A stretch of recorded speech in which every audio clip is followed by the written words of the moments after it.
And we are live here on YouTube. Good evening, this is Matt here, aka Ondarian ASMR. We are now live. I'm just going to put out the tweet to say we are live.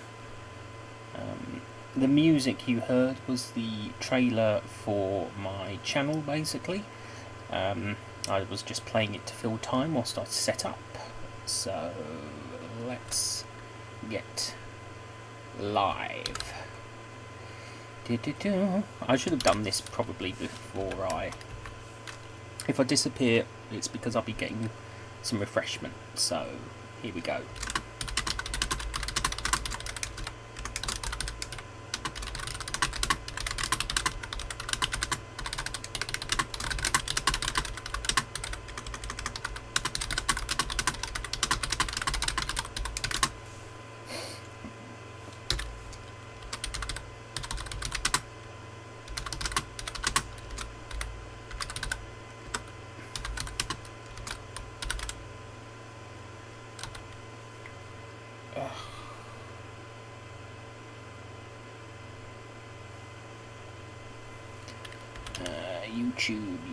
YouTube.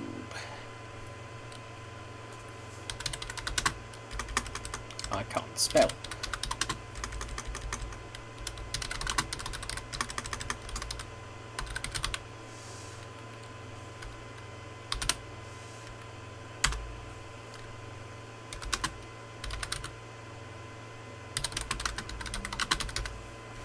There we go.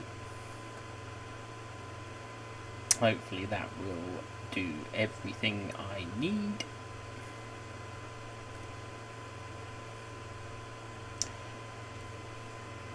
We have one person in the chat at the moment. I will wait for a few more. Often these are pretty quiet, but you know, we get by. I'm just going to adjust some sounds. One moment.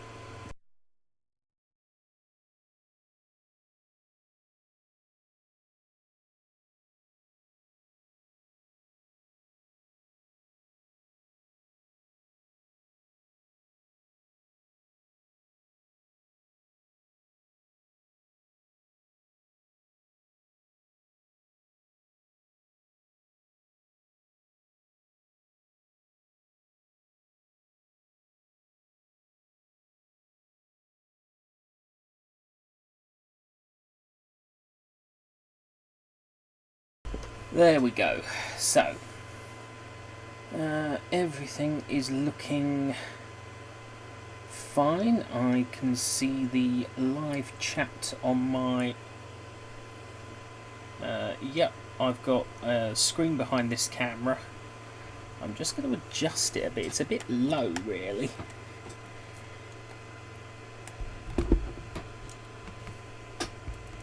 At a slight angle too.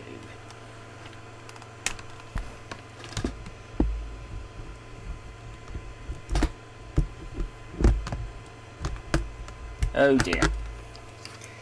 And we've... One moment.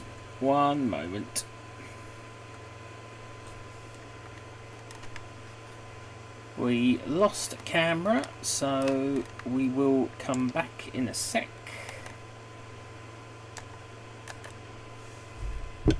The cable got knocked out.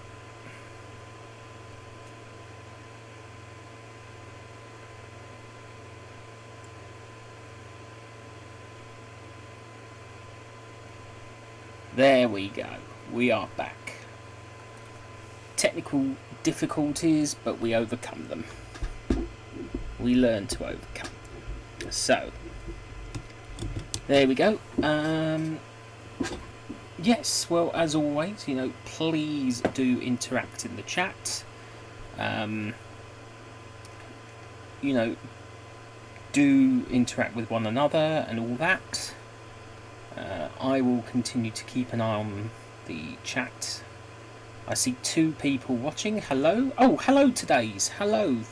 Thank you for joining. Very nice to have you here.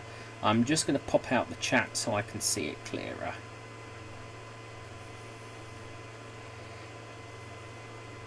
Hello indeed, you've just joined. That's lovely to have you here as always. Not sure what the evening is going to curtail, but first half of the evening will be regular voice, and second half of the evening will probably be whispered like last week. I learned that was quite popular, so let me just readjust my camera. Not my camera, I beg your pardon, my microphone, because it's in a poor position. Well, you're very welcome here. You're very welcome. Oh, and I keep knocking my camera over. I use a Gorilla Pod to hold my camera, but they're not always the most reliable. You know, they are good tripods. I recommend Gorilla Pods. If they still make them and they're looking to sponsor someone, you know.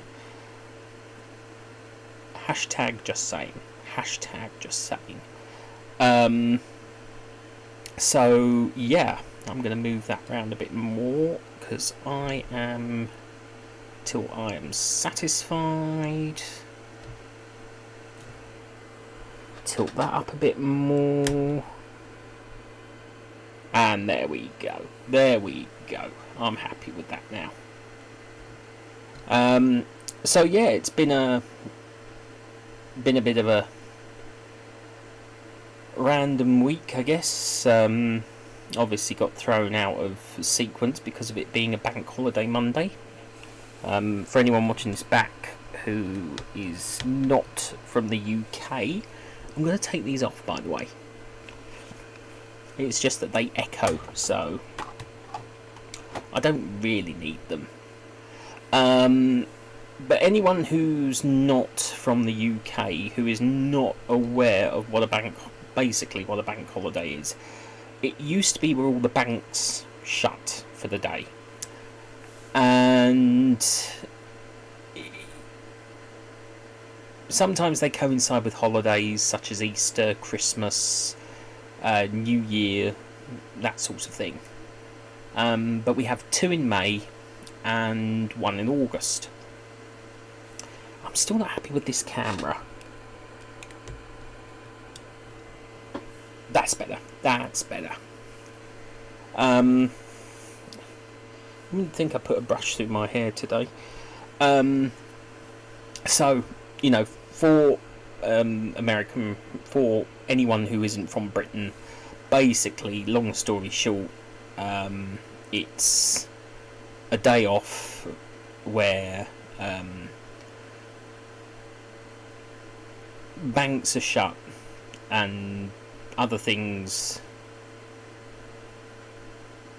I did make sure I mentioned Easter, because I mentioned it with Christmas and New Year as well.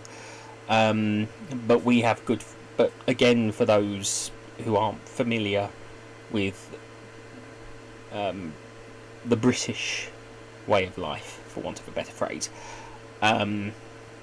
we have Good Friday and Easter Monday as bank holidays, Christmas Day, Boxing Day and New Year's Day as set bank holidays, and then you get May Day, which is the first Monday in May, and then you get the last Monday in May as well.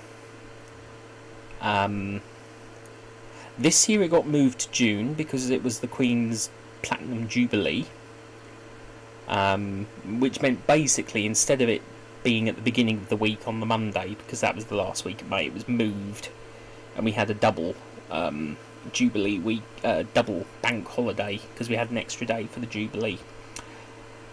And then obviously New Year's Day, I think I've said and we've just had one this week in August. And of course, a bank holiday always throws me out of sequence. I always forget what day of the week it is afterwards, because it feels like a Sunday. A bank holiday Monday feels like a Sunday. And that can be pretty confusing, especially if you're currently not in work like me. You know, so every day feels a bit like a bank holiday, except you can't really do much because you can't really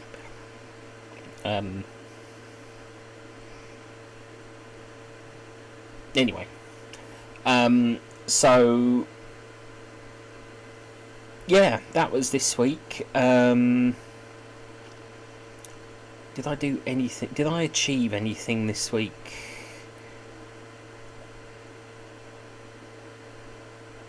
I did achieve the fact that I did write 8 scripts over the bank holiday. Correction, 7 scripts, and managed to find someone for the 8th script as well. One person, 8 scripts, which was quite impressive because I kind of worked my fingers to the bone this weekend, writing 8 different characters for one person. So, that's probably the most productive I've ever been on the ASMR script writing front. Other than that, no recording this week. Still promoting, still searching, still doing stuff basically. Been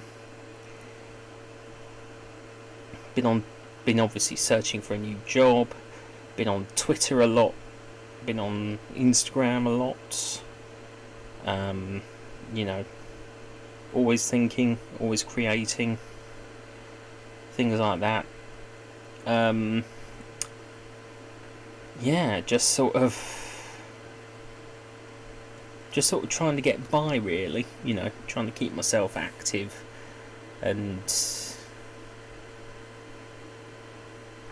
not so much active, but distracted. More distracted than anything. I kind of need a distraction these days to sort of take my mind away from things that sort of affect me on a day-to-day basis. But we get by.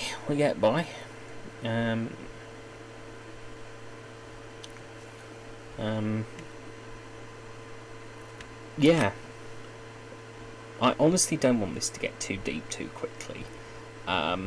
So obviously, but for newcomers, if you want to find me on social media or anything, I'll just include the social media in the chat for you again. This is my social media. I'll do it early this time round so that if you're a newcomer, you can find me. So that's obviously my channel.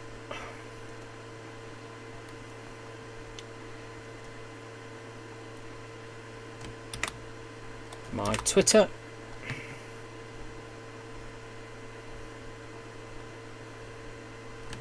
Instagram.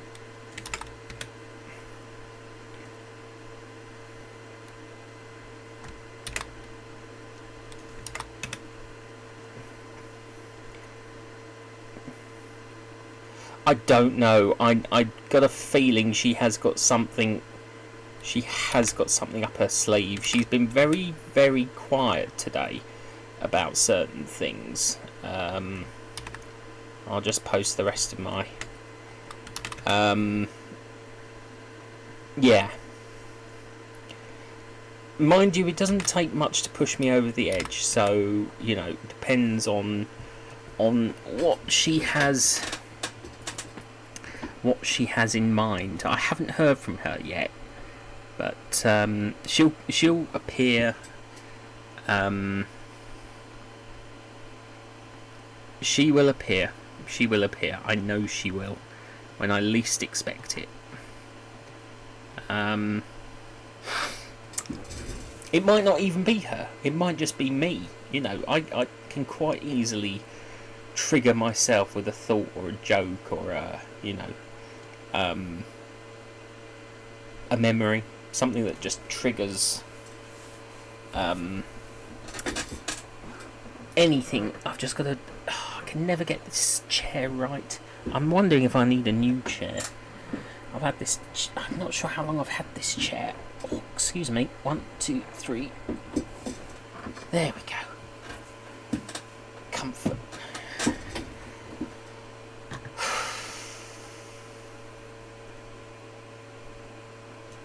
Yeah, just anticipating. Just anticipate. Oh, Gordon Bennett. I could probably use a haircut, to be honest with you, but I want to get it cut near a Comic-Con in October because I want it at a certain length and cut to a certain. I'm trying to grow the beard. I am trying to grow the beard, which is getting a bit long, but I'm keeping it sort of as tidy as I can, especially around the moustache.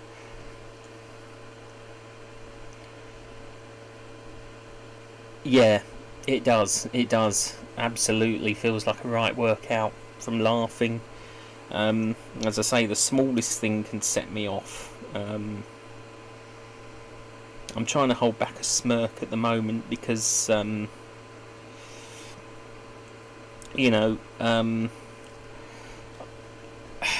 yeah.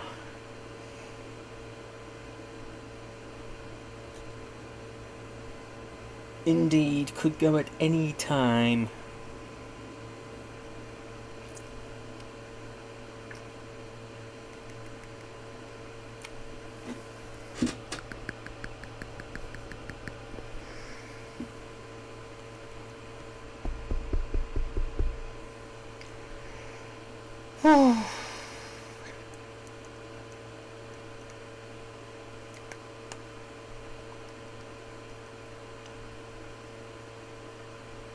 I'm just trying to think, really. Think on your feet. Think on your feet.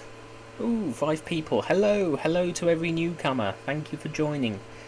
Hope you enjoy this live stream. As I say, it can be... I never have anything planned. Whatever happens, happens. And I may end up in a fit of laughter, which quite often happens. Especially when my friend Amanda appears. She knows how to activate my funny bone, basically. Yeah. So, as they say in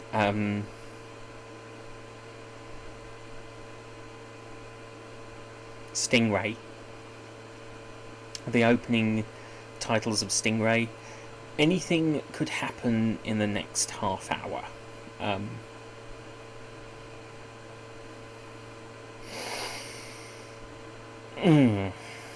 So we just have to... You can probably tell I'm trying to stifle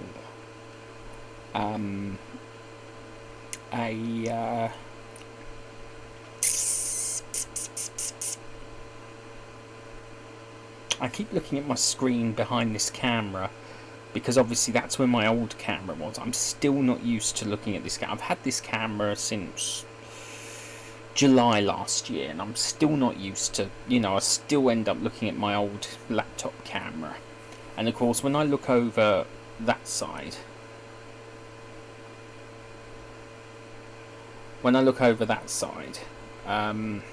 that's where my chat screen is on a larger screen, so I can actually read the blooming thing. Because 9 times out of 10, my laptop screen is blur, for want of a better word, blur. I probably need a new laptop, to be honest with you, but I'm working with what I've got, which I'm happy with. It's got an external hard drive, so it's not like I'm using up any extra.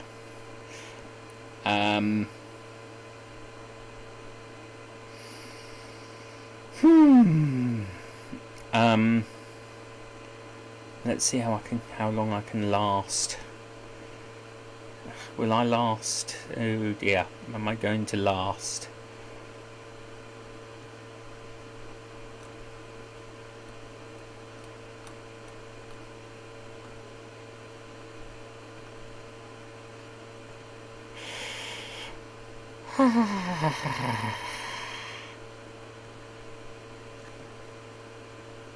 I do, but I still haven't put anything on it. I still haven't put... I just can't pluck up the courage to do it. I just don't know why. I don't know if I just... I don't know. Ooh, hang on. My lights are coming down. I think the blue tack. Yeah, I just don't... I don't know if it's because I don't know what I want to put on it, or if it's a feeling of angst about it or guilt. I don't know. I really don't know. I obviously have Amazon vouchers, but I want to use them for me, obviously. I mean, I know that's what Throne is for, but I don't know. There are things I'd like to get for my channel. And I guess in a way, if I put it on the Throne account, it won't be...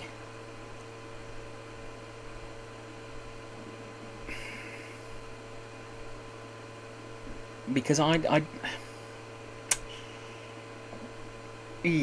will do it though. I will update my account with items, but it'll be within reason for my channel. It will be within reason for my channel.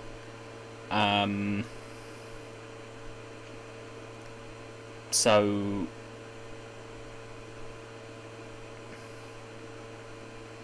yeah, I don't think it's reluctance as such. I think it's... Yeah, I think it's knowing what to put on there. I still get emails from them, so I know it's still active. Maybe I'll do that this weekend. Or maybe I do have to put in a brand new one, I'm not sure. They might have updated it, so I might have to do a new one by looks of things. But we'll see. Unless there's a login. I'm just on the website at the moment. I'm just trying to see. But it says get started, so I don't know if they've... Oh wait, what's this? Add to Throne. Oh no, looks like I might have to start again. Looks like I might have to start again because my account remained inactive, which is a shame, but you know, I will get a new one. I will do a new one. I guess you have to keep it active for so long, and then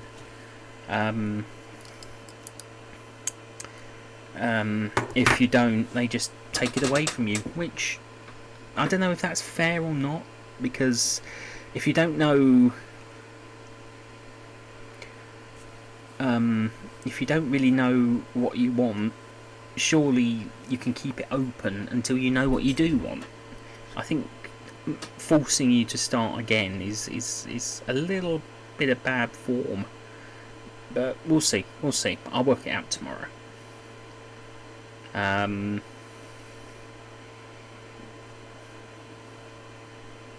was thinking of an Amazon wish list, but yeah, at least Throne gives me a bit more privacy. So, because I can't see where you log in. I cannot see where you log in.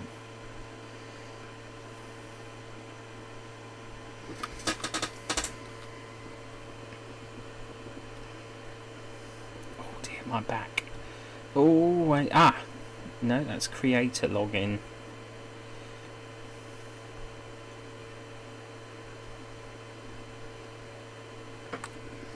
Let's see what it does if I sign in with Google. Oh no, I am still active. Yep,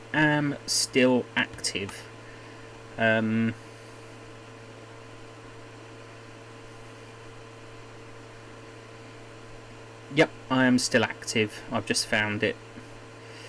So that's good. I will sort that out.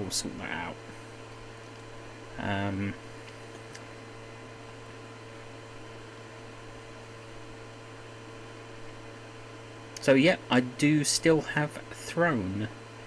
It's just they've updated their website and made it look a bit confusing.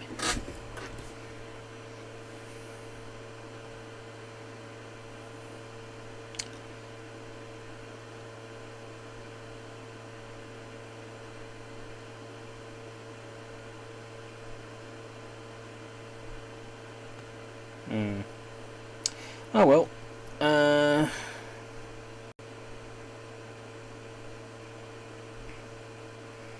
But of course, as this goes on, as the chat moves on, I will repeat my links in due course. So you will find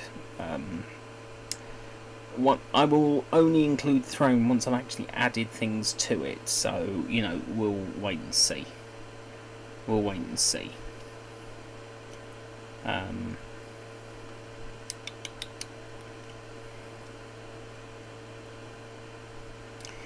La da dee da da da, la da da da da, do do do do do. Do you know where you're going to?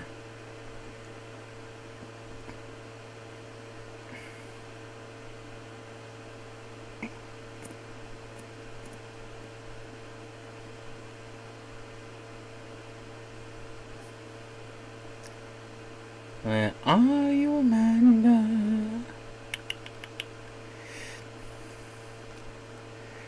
Do do do do do do do do do do.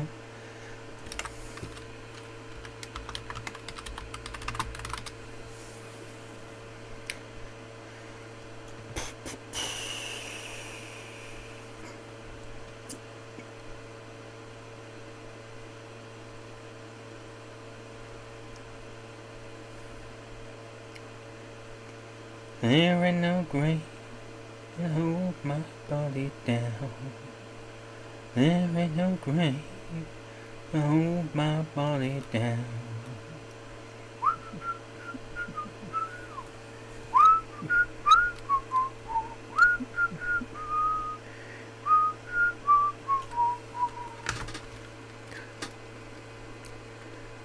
Bum bum bum bum.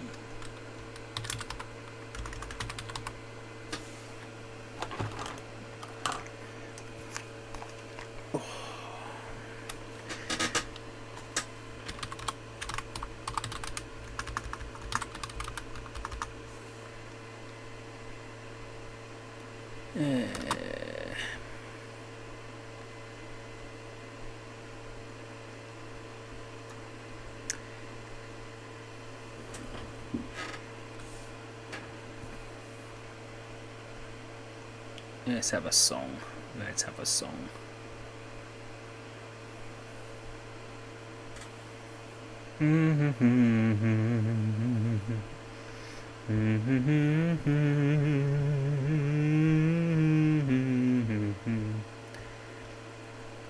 I'm just a poor wayfaring stranger traveling through this world below. There is no sickness, no toil, no danger in that bright land to which I go. I'm going there to see my father and all my loved ones who've gone on. I'm just going over Jordan. I'm just going over home. Bow bow now now. Bow na na na na.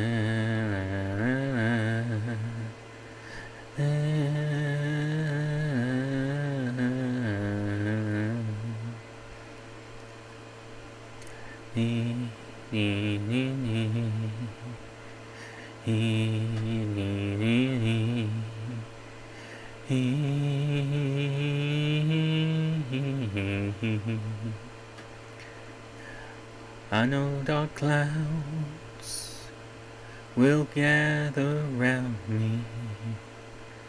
I know my way is hard and steep, but beauteous fields arise before me, where God's redeemed their vigils keep. I'm going there to see my mother. She said she'd meet me when I come. So I'm just going over Jordan. I'm just going over home. I'm just going over Jordan. I'm just going over home.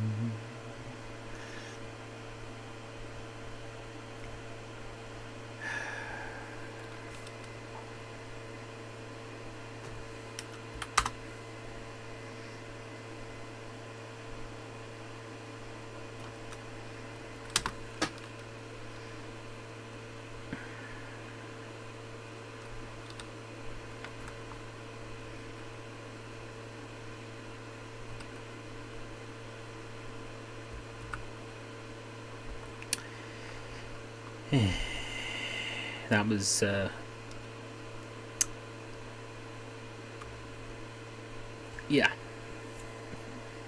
was a track by Johnny Cash called Wayfaring Stranger, and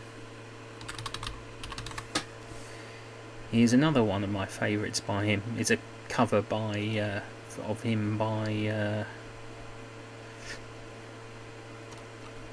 originally by the Eagles.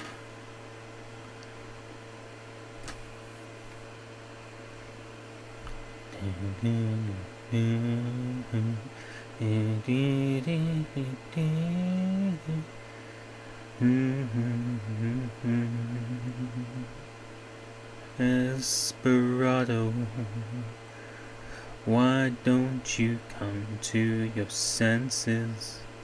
Cut out riding fences for so long now. Oh, you're a hard one, but I know that you got your reasons. These things that aren't pleasing you can hurt you somehow. Don't you draw the Queen of Diamonds, boy. She'll beat you if she's able. You know the Queen of Hearts is always your best bet. Now it seems to me some fine things have been laid upon your table, but you only want the things that you can't get.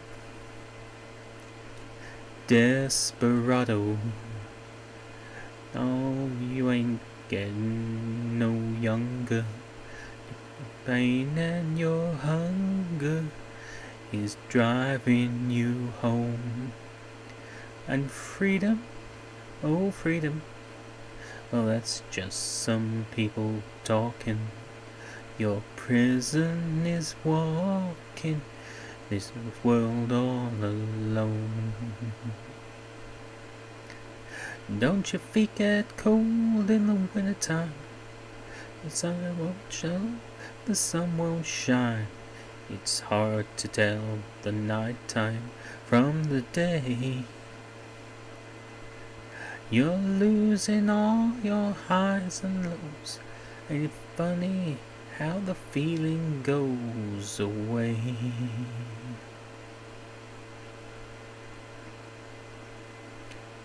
Desperado, why don't you come from your senses? Come down from your fences, then open the gate mighty whining. But there's a rainbow above you. You better let somebody love you. You better let somebody love you. You better let somebody love you before it's too late.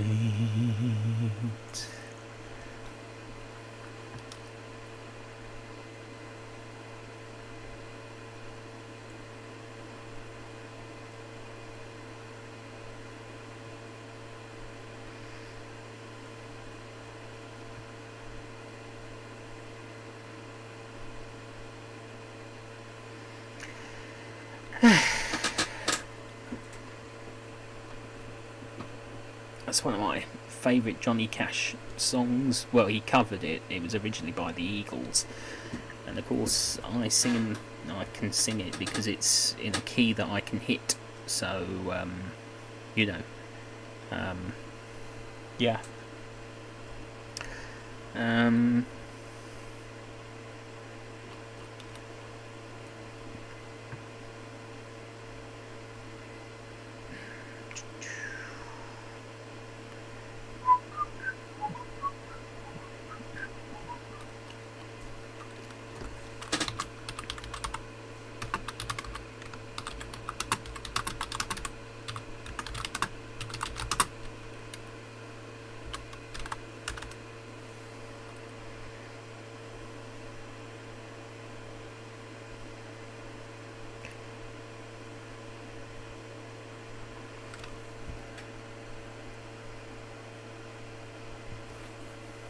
Bit of Willie Nelson. On the road again. Just can't wait to get on the road again.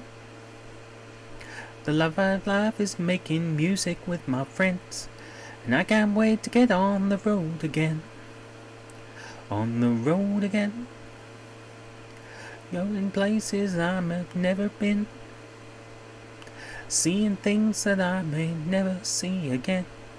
And I can't wait to get on the road again. On the road again. Like a band of gypsies we go down the highway. We're the best of friends, insisting that the world keep turning our way. And our way is on the road again. I can't wait to get on the road again. I find love is making music with my friends, and I can't wait to get on the road again.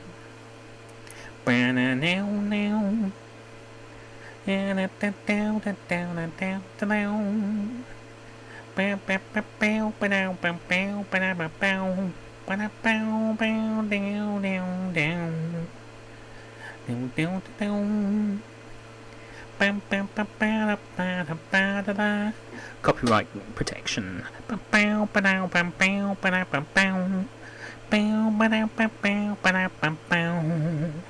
On the road again, like a band of gypsies we go down the highway. We're the best of friends, insisting that the world keep turning our way. And our way is on the road again. Just can't wait to get on the road again.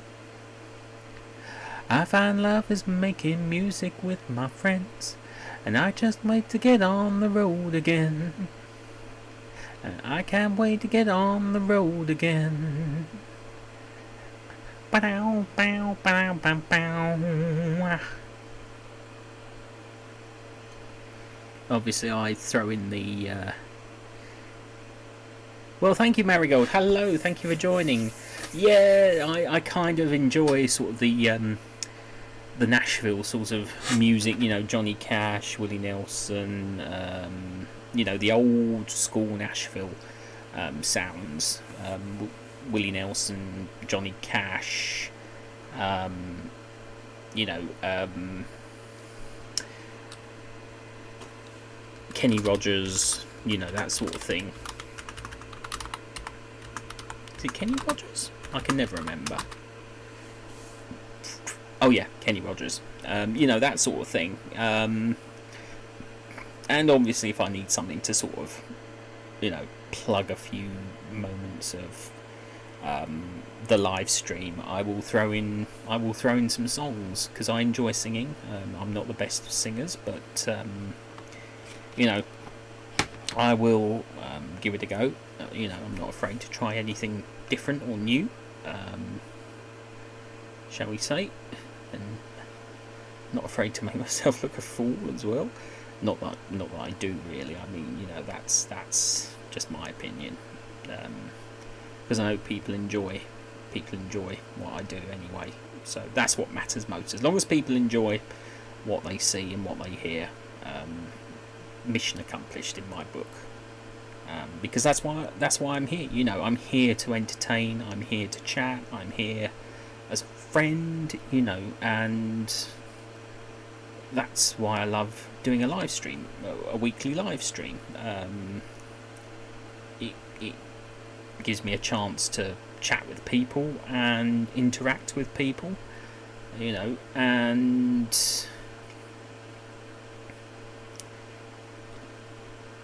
share what I've been up to, really. As I said, this week's been a bit of a confusement because obviously we had an extra long weekend. We had a 3-day weekend here in the UK, which meant that I thought Monday was Sunday and Tuesday was Monday, which is always fun, and it's more confusing when you're out of a job like I am. So yes,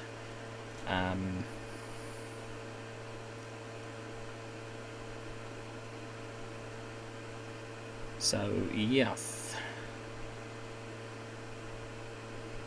it's been a productive week. As I said earlier in the live stream before I started singing, I actually wrote 7 scripts, and for one person, 7 scripts for one person, which is a bit of an achievement, because I didn't know how they were going to go. I didn't know what direction the characters. I'm going to take these off again. I'll put them back on when I do another song, if I do another song. So yeah, 7 scripts written in basically sort of a day. Fortunately, I have a standard template construct, so I call them a standard template construct because that's basically what they are. Everything's set out as it's meant to be, and I work around that. So, tip for any would-be scriptwriters for ASMR, and this is just me talking. Other scriptwriters for the genre will have their own methods, but for me it always helps to have a set template to work with, and if you've got that worked out, you can basically write anything, and you can adapt it. You can adapt it for video, you can adapt it for audio. Now the tricky thing is, when I write my own scripts, for me, I never write to the standard template construct that I have, the STC as I call it for short. And if you get the reference, kudos to you if you get that reference, STC, standard template construct. Anyway, so, long story short, I never write my own. When I write for Volkov, Garen, Jeffrey, Trajan, when obviously I do Cleo and Trajan, I do write more to the STC because obviously I do that with someone else. I collab with someone else on that. But when it's just me doing all the voices, and I have got an epic chapter coming up, sub-chapter, 1 voice, 12 characters, all my voice, 12 characters. One of them is the narrator, so technically, sorry, I'm just getting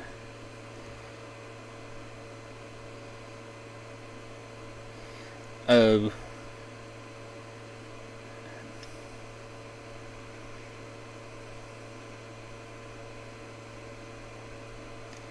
Just been asked a question I do need to answer.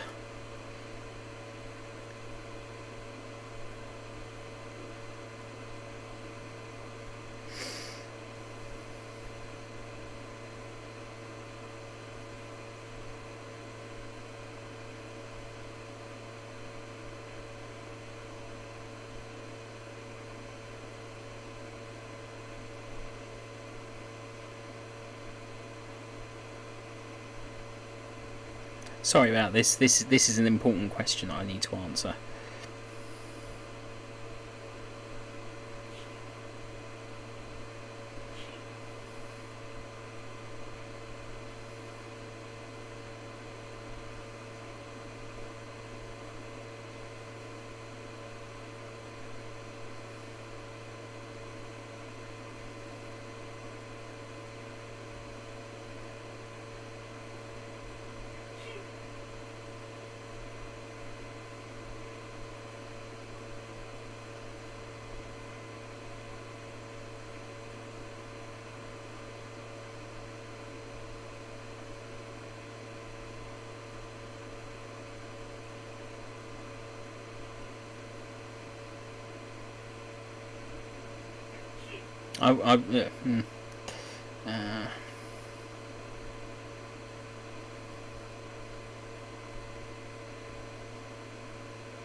It was I will say it was a friend asking a COVID related question, and having had COVID myself, it was a question that I felt needed to be answered straight away, because to be honest, COVID is not pleasant. I'm fortunate that I'm fully vaccinated, but if I hadn't been, it could have been a whole lot worse, and it is a horrible virus to have. I can guarantee it's a horrible virus to have. So, you know, if you are watching, I have responded to your message. Thank you very much, and you know, I wish you the very best and good health and everything. You know, as I say, it's not a pleasant virus. I speak from experience. Back on my feet again, but you know, very wary, very wary. But indeed, I wish my friend the very best. You know, and if you're watching, you know who you are.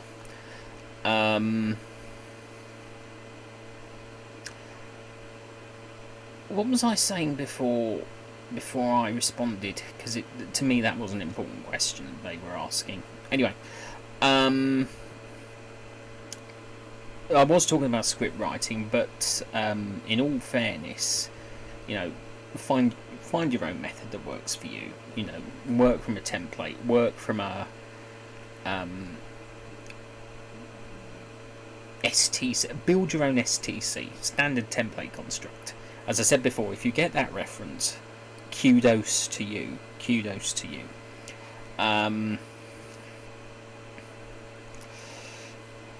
But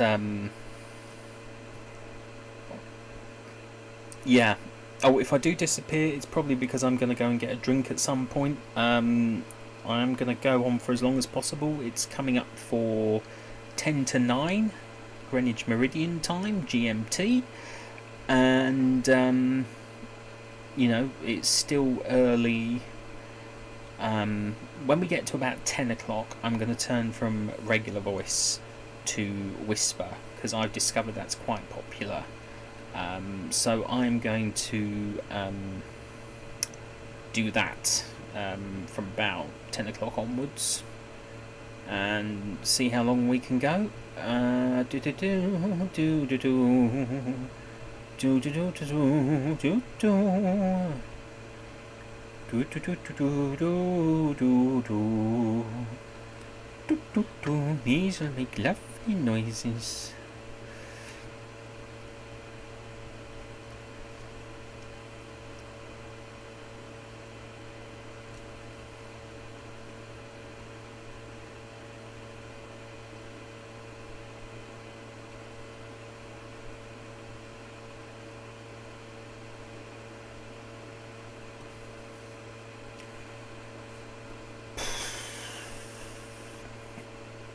Sometimes you just end up with a brain block and you can't think of what you want to say. But we carry on, and regardless, carry on regardless. I mean, things could be worse, I guess. Things could be worse. Life is pretty good, to be honest, to a degree. And you got to be grateful for what you have, I guess.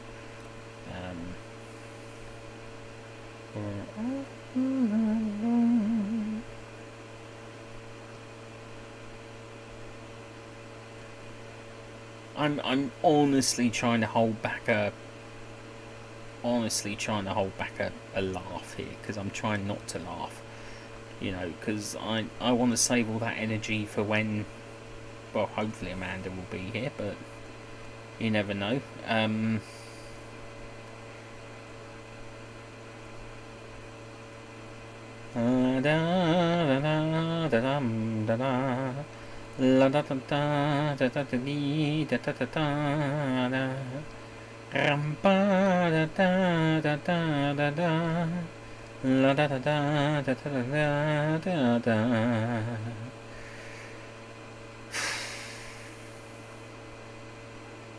My brain ain't working. I'm just trying to think if there's anything I can share with you.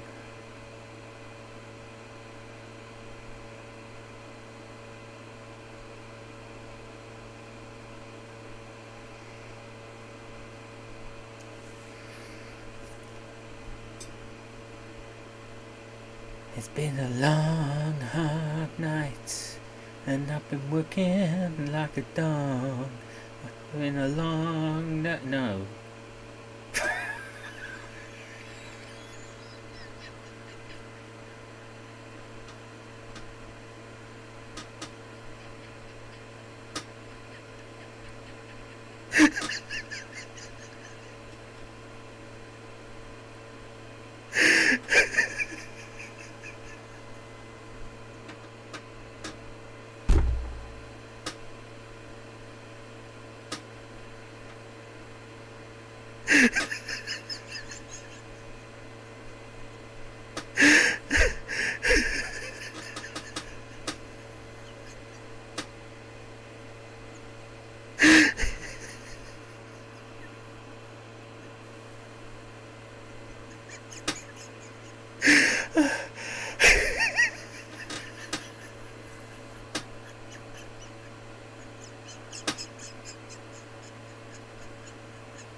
Oh, look at.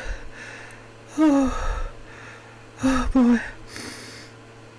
I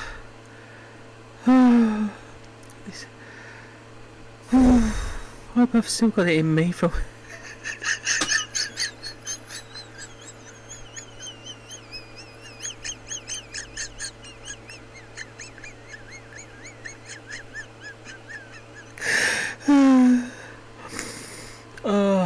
Oh, oh dear.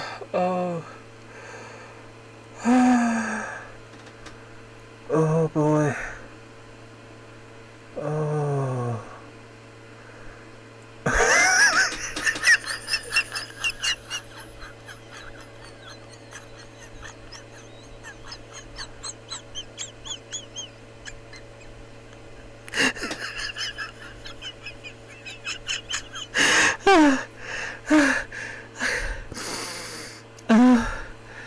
Oh. Hello, Julie.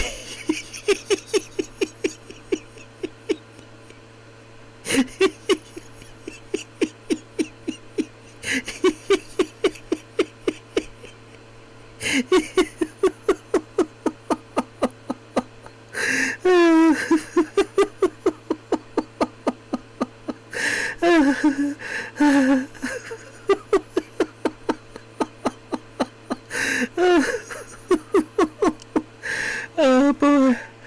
Oh. Hello, Julie. I made myself laugh by singing the Beatles' Hard Day's Night. Oh.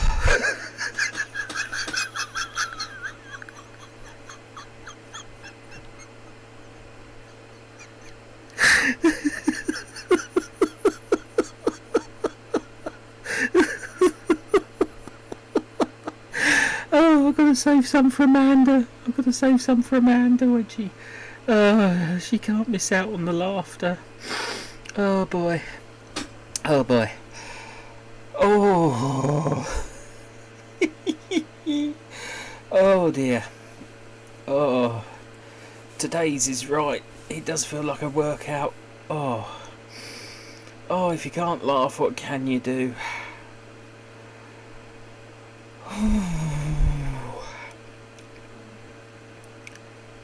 Oh dear. And Amanda isn't even here to send me over the edge, and I sent myself over the edge. Oh, oh boy. Oh.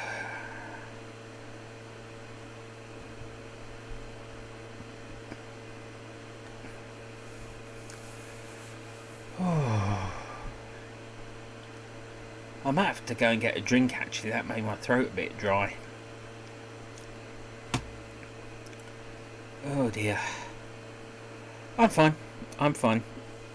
I'm fine.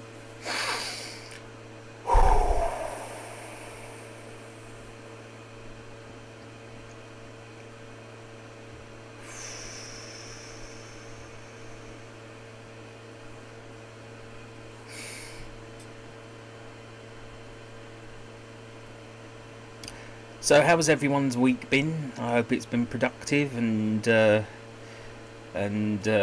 you know, creative and imaginative and original and what else? Yeah, I can't talk now.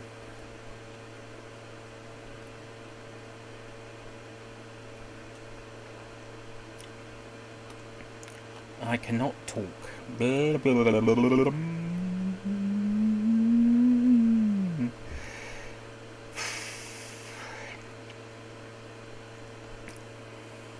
Oh dear. I've worn myself out with laughter. I should go back through. This is what I should do. I should go back through all my live streams, download every single one of them onto my computer, cut out all the laughter, and make a laughter compilation. And when I say, yeah, what I mean is not cut out the laughter to get rid of it. Cut out the laughter to make a show reel of it. You know, every single piece of laughter. I mean, do you think that would work? You know, drop me a comment below if you think, or in the chat, if you think I should make a laughter. I've got enough live streams that hopefully will have, you know, laughter in them. So chances are I will have enough footage to make a compilation of such a thing, if that's possible. I can do it. I can edit it. I mean, if you want to see it, I will do it. Indeedly doodly.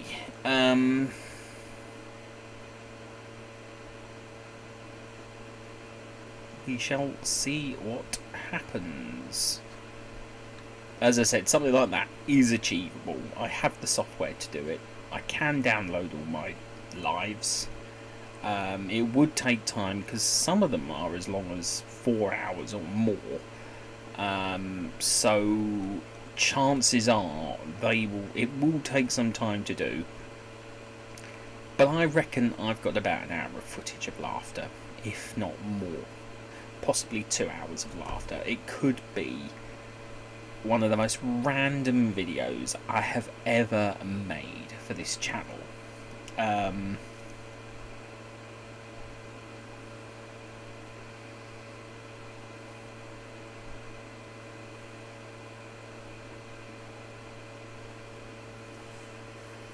God, I'm getting floofy. I'm getting floofy. Look at the beard, look at the beard, look at the beard. I have a beard. I don't think a lot of people from my past would recognise me now with this beard, you know, because I never used to have one. I keep looking at the wrong camera. I should be looking at this one, but I'm looking at the one on my laptop. I'm looking at the one on my laptop. Yeah, maybe if I put that up at the same level as my laptop, I haven't got anything to raise it up with. No, I'm not going down that route because that will just start the laughter, and I don't think I can take any more this evening. Dear, oh dear, oh dear. Honestly, I really don't know what's going on tonight, but we carry on regardless. We carry on regardless. In the end of the day, this becomes a vlog anyway, and I can always... And the thing is, I can always edit out the long silence and the long pauses and things. That's easy to do.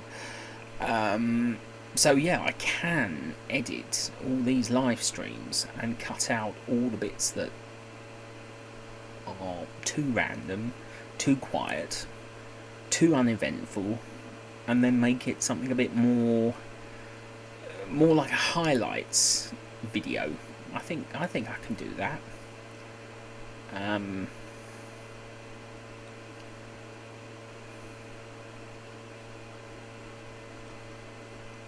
I definitely think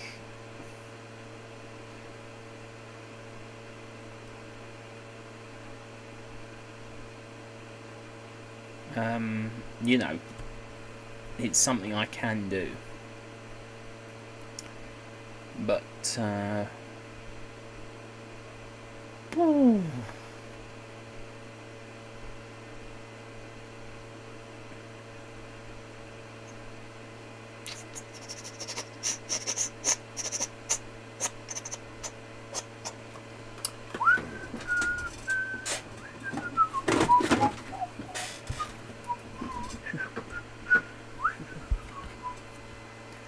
think I have a solution.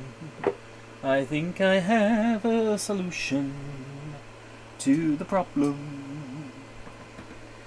I think I have a solution to the problem. A problem that arises. La da da da da da da da da. Oh dear, we've lost the camera. Beware of fish pond. Gonna just do some adjustment work.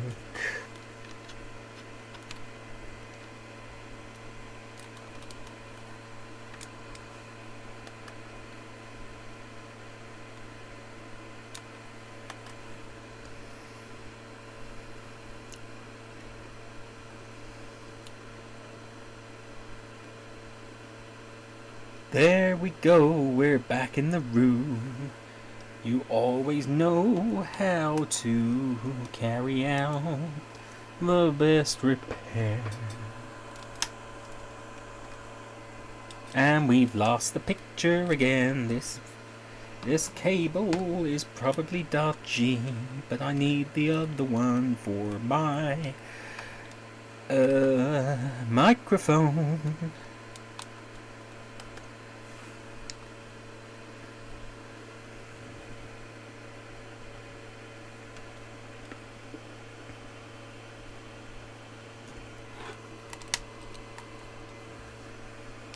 There we go, the picture's frozen, but it's not anymore.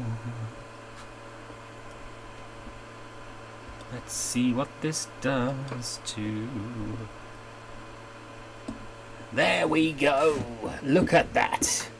Look at that! I'm now in eye height. After all this time, I found the solution. Hallelujah! Hallelujah! Hallelujah! Hallelujah! Hallelujah! Yes, yes, yes, yes. Look at that. Look at that. It is looking good. Looking good. Things are looking up.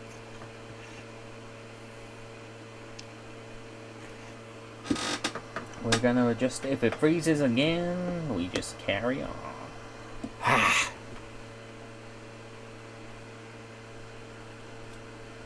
Shooty shooty bang bang. There we go. Look at that. Look at that. I am now able to look at you properly without having to accidentally look at the wrong camera. It's taken me this long to figure it out, but I always figure it out in the end. So yeah, you know, seriously speaking, I mean, let's face it, we're just over an hour into the live stream, and there's 2 of you watching, so hello, you know, always welcome. If you want to interact in the chat, please do. If you're lurking, that's fine, you know, please lurk and listen. Always more than welcome. It takes a bit of time to warm up in the, you know, for the I mean, sometimes I've had a live stream where I've had 0 viewers and it's just become a vlog. That's fine, you know. You know, as long as you enjoy what I create, and if you watch it back, that's fine, Julie. That's fine, Julie. I've been having technical difficulties and you know, sing songs and laughter fits and things like that. Sort of just trying to... Oh, such a cute... That snake is actually quite cute. Julie's pet snake actually does feature in the Lord of War and Heartache when she played Nefertira in chapter 7. She played the snake charmer in chapter 7, the troop, and I believe it's a corn snake. I'm sure Julie will correct me, and you know, I'm happy to be corrected.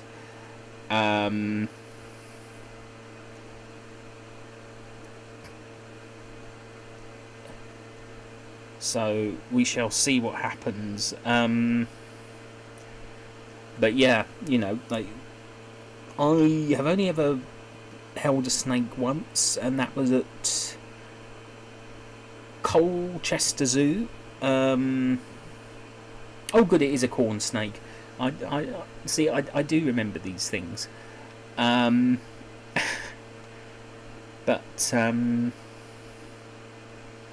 I've only ever held a snake once, and that was I can't remember if it was Chester Zoo up in Cheshire or Colchester Zoo in Essex, and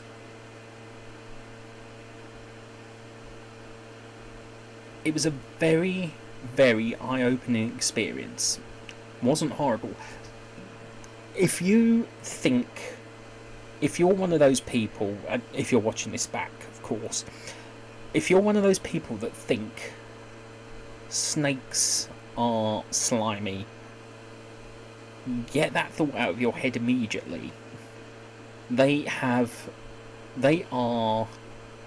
one of the most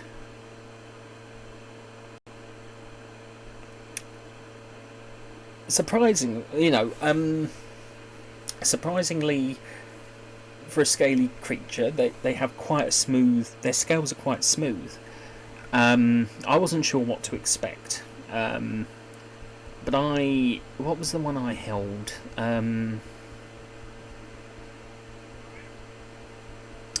I think, yeah, it is, and it was actually quite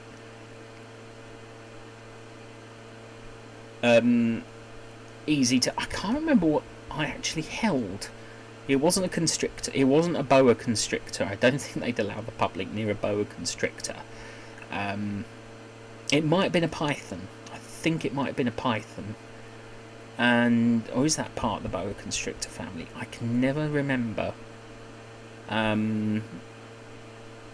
Put it this way, it wasn't a venomous snake. It was not a venomous snake.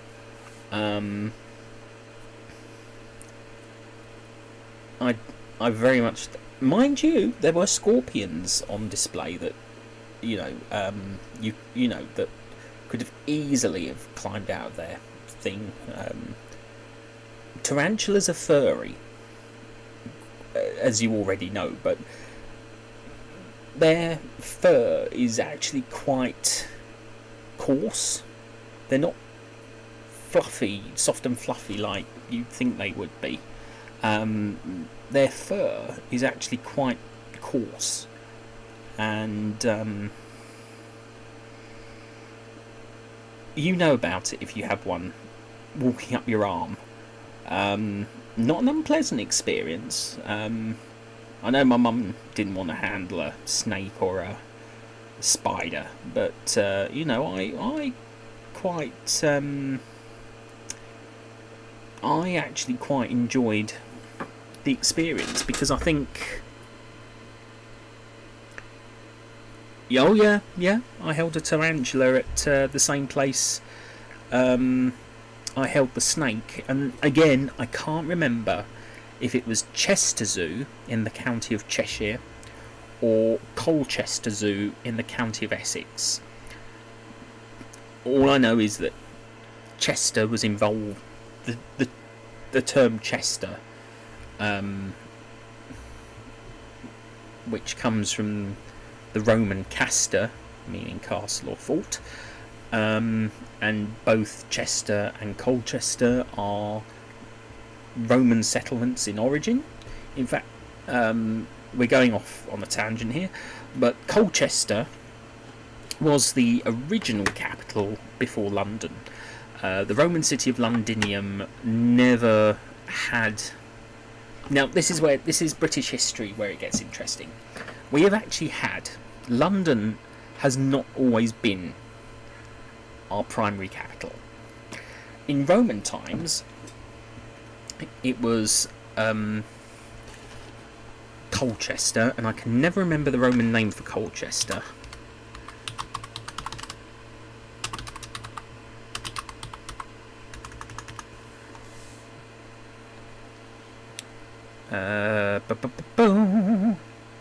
Camulodunum. Camulodunum was the original capital of Roman Britain, not Londinium. Not Londinium. Camulodunum, which is better known as Colchester, was the original capital of Roman Britain right up until they left in 410 AD. Then, after that, during the Saxon period, especially during the reign of Alfred the Great, was the city of Winchester. And I shouldn't have done that, I've hit the wrong button. There we go. I put that in the wrong box. Winchester, which was in fact in Saxon.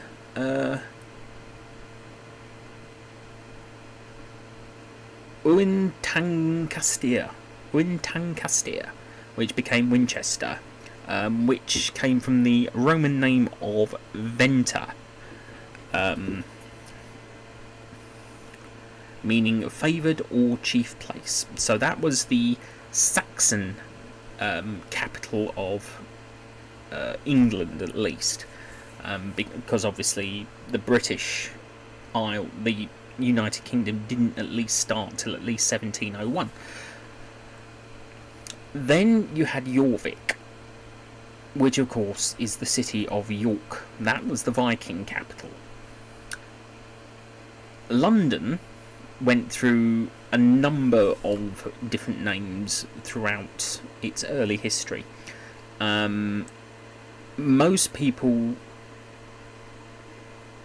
who know of its history know it as Londinium, which is where the square mile is now, because the Roman city was a square mile. And in the Saxon and Viking times, it was called Ludenvik.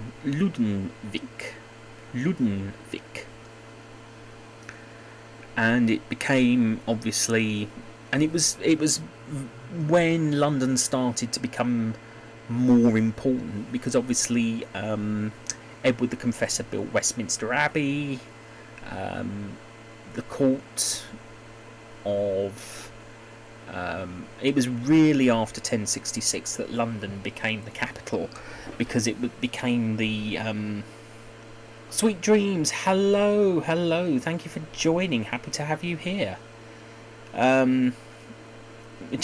I was just giving a very quick history lesson about the City of London, which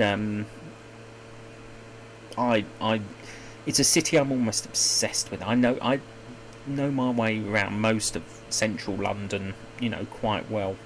And I've always said, if anyone of my friends who comes over here from overseas, don't go in for one of those sort of tours. Give me a shout. I know my way around London. I can take you to the real interesting places. Don't do the museums by all means. Do the Natural History Museum, do the Science Museum, do the British Museum, but there is so much that the regular tourist misses, like the Guildhall Museum, an art gallery, that's worth visiting. Probably do Tate Britain and Tate Modern as well, and the National Portrait Gallery and the National Gallery. But in truth, there is a lot of London that gets missed by the average tourist. There is a lot that people don't really get to see. There's a lot of places that the average tour guide will not take you, because they always assume that tourists want to see the main sites, Buckingham Palace, the Houses of Parliament, Westminster Abbey, St Paul's Cathedral, Tower Bridge, all that sort of thing. But there is a lot to see that the average tourist doesn't go. Thank you, Sweet Dreams.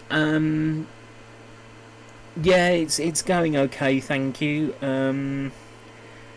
Just sort of left my job back in July, trying to find a new job. My health has taken a beating. I'm now under investigation for epilepsy. It has been.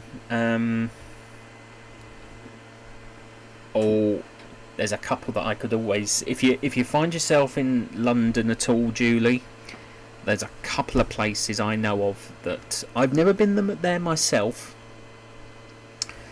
but there's one place that I hope to visit, and I'll probably do a video when I do. Highgate Cemetery in North London. There's a legend that it's the burial place of a vampire that comes alive at night. Now, I won't do night. I won't do anything at night. But if I do get to visit Highgate Cemetery, I will do a video. I will do a video, or even a Instagram live, because I think it'll be worth seeing. There's also Abney Park Cemetery, which is, I think, either East or West London, something like that. So there's plenty of haunted places as well. I know quite a few of the haunted locations in London. So I can recommend some things. Definitely, and I can recommend some websites as well. So when I can always DM you some websites, Julie, on Twitter to give you something to whet your appetite. Well, they do say it's not the dead you should be frightened of; it's the living. I'm not gonna sugarcoat it. There have been incidents in London recently and things, and I'm a bit wary about going to London at the moment until they pull themselves up by their britches and sort themselves out. I will be going up there in October for Comic-Con in Docklands, so if you're watching this back and you go to Comic-Con, I will see you there. Saturday 28th of October is when I'm going. I haven't got my tickets yet, but I don't think they're ready to be sent out just yet.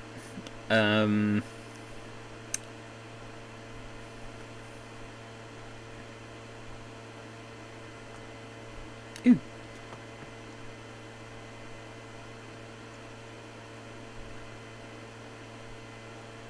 So it does have its sort of swings and roundabouts of sorts that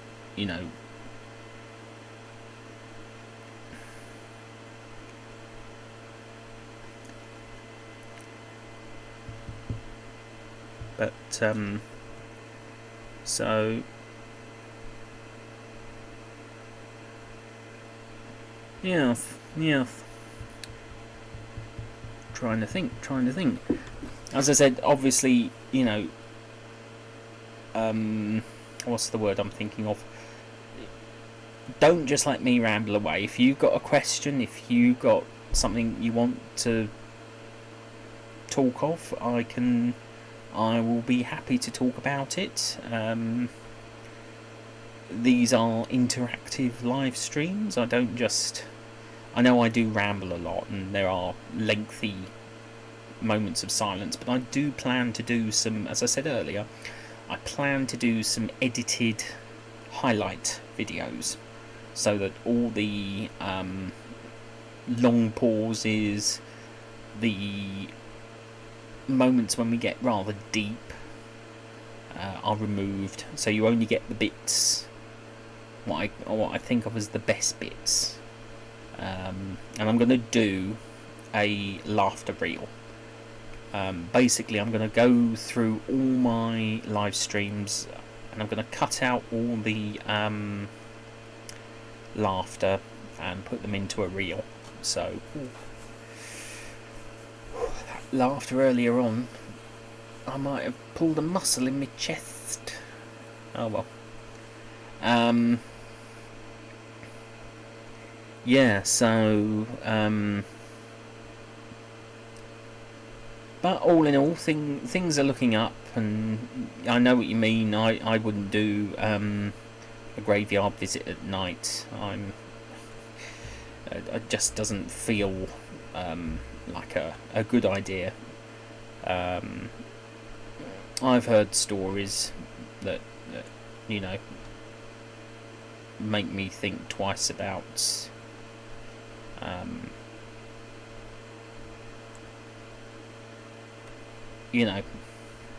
going to places like graveyards and things. I mean, I'm none too. One of the most interesting ones I went through recently was St Mary's Church in Whitby, which is just outside the ruins of Whitby Abbey. So that was quite an interesting one, because it has the alleged grave of Tom Thumb and Humpty Dumpty. And basically, the Tom Thumb grave is a tiny little grave, and the Humpty Dumpty grave is basically an ovular. Is that the right word? Ovular? It's oval shaped. I don't know quite how to share a picture here. Wait a minute. Yes, I do. Yes, I do.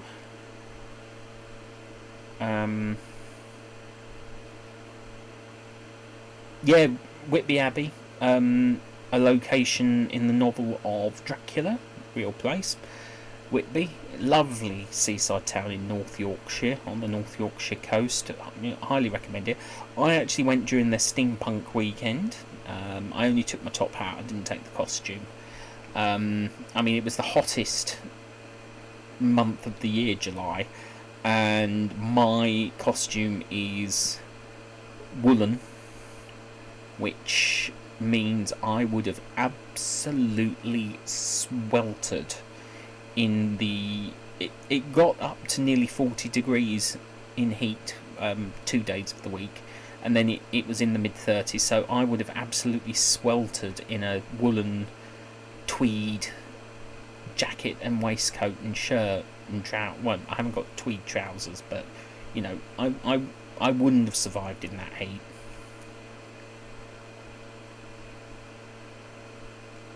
Oh, it's nothing. It's nothing to do with that Tom Thumb. When you see the size of the grave, let me find the picture, because I can. I'm just moving the screen over. I'm going to do a game capture thing, so I can find the picture. Sage, hello. I'm just finding a way of sharing some holiday snaps from Yorkshire, where I went on holiday last year. This year, January. It was July. He says, "Talk." I haven't done a Yorkshire accent for a character yet. I must try that. E-Bayek. Days out on holiday. Whitby. There we go. 16th of the 7th. Oh, that's because that's a PNG. That's what I'm looking for. I am looking. Oh no, that's Whitby Abbey. So I will do a quick photo of Whitby Abbey. So I'm just going to shrink my screen.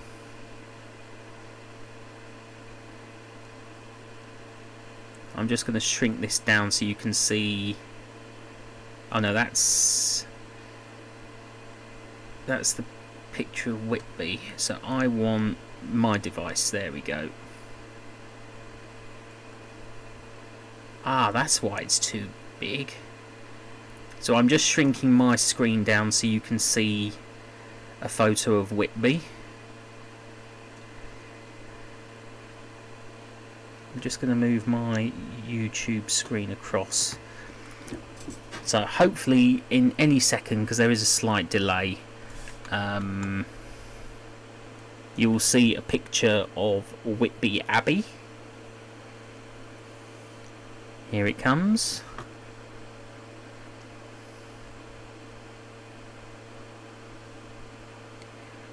and that is featured in the novel Dracula by Bram Stoker. So next up I will do a it is an incredible place. It's incredibly atmospheric. I went there 4 times over my 2-week vacation, and I went there in blazing hot sunshine, overcast, rain, and coastal winds. Yes, it is open to the public. It's owned by English Heritage. I have a membership, so I get in for free.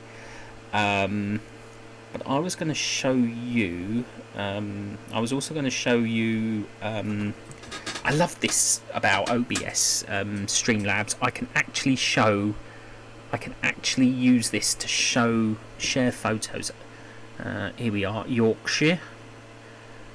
You should say North Yorkshire, because that's obviously where I went. Trains. I have pictures of trains.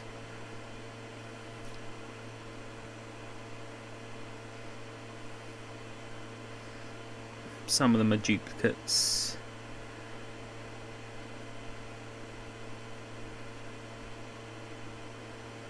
Do do do do do do do do do do.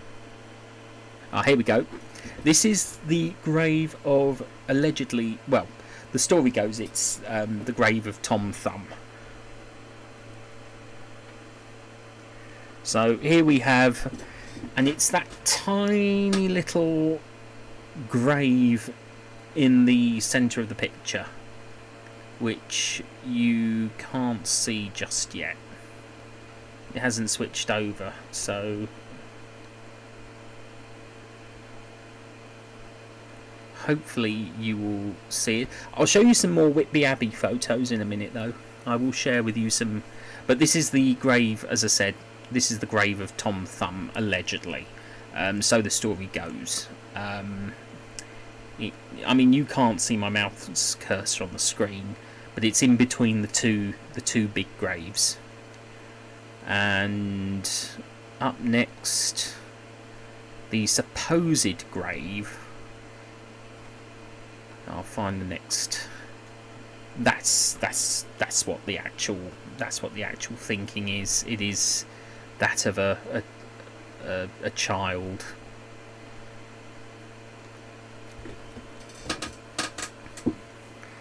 But this one is a bit more unusual.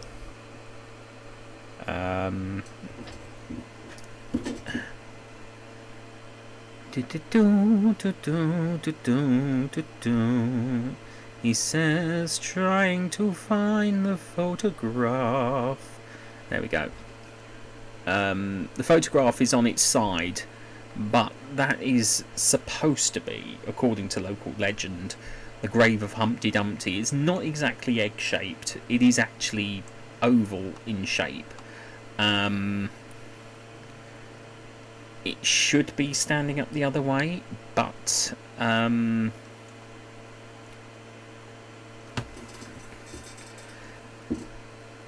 there we go. That is the grave of, allegedly, according to local legend.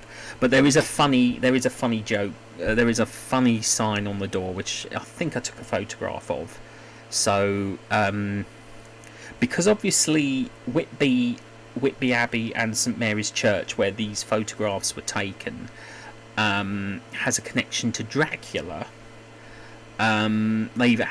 They've actually had to put a sign on the door. Now, I don't know if this will be vertical or not.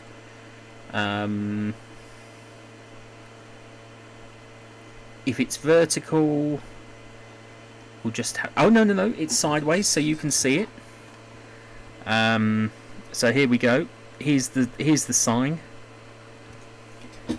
Please do not ask staff where Dracula's grave is, as there isn't one. Thank you. And then they have a thing about Dracula in fiction, and you know, because people have apparently gone into the church and asked where grave of Count Dracula is. So you know, that is quite amusing. But I'm happy to share a few more photos of the Abbey.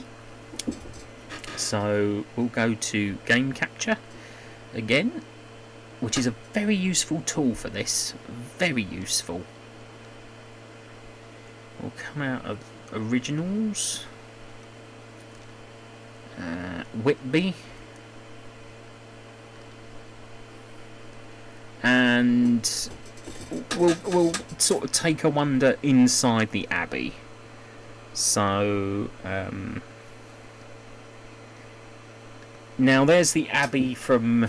This is the Abbey from the other side that I took. This is actually inside the Abbey precinct, in the wall, behind the walls. So the first photo you saw of the Abbey was me looking over the boundary wall, and this one is whilst inside the boundary wall.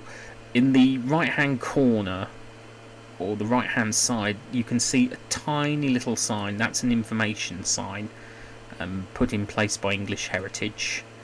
It's a really amazing place. If you ever find yourself in North Yorkshire, I highly recommend a visit to Whitby. As a town, as a, you know, even if you're not a devotee of Bram Stoker's Dracula, you know, it's worth... Go on a goth weekend, go on a steampunk weekend. They do those events. Goth, steampunk, Victoriana, that sort of thing. I went during the steampunk weekend and it was incredible. And as I say, in February they tend to do a goth... No, it's around October, November time, I think they do the goth weekend. So, you know, you get a lot of sort of different... It's a very, very amazing town, and I really can't speak of it more highly. And I wish I could, because it's fantastic. It's an absolutely fantastic place. And oh, here's looking up to the... Oh no, that's a vertical one. Let's see, have I got anything where it's not vertical?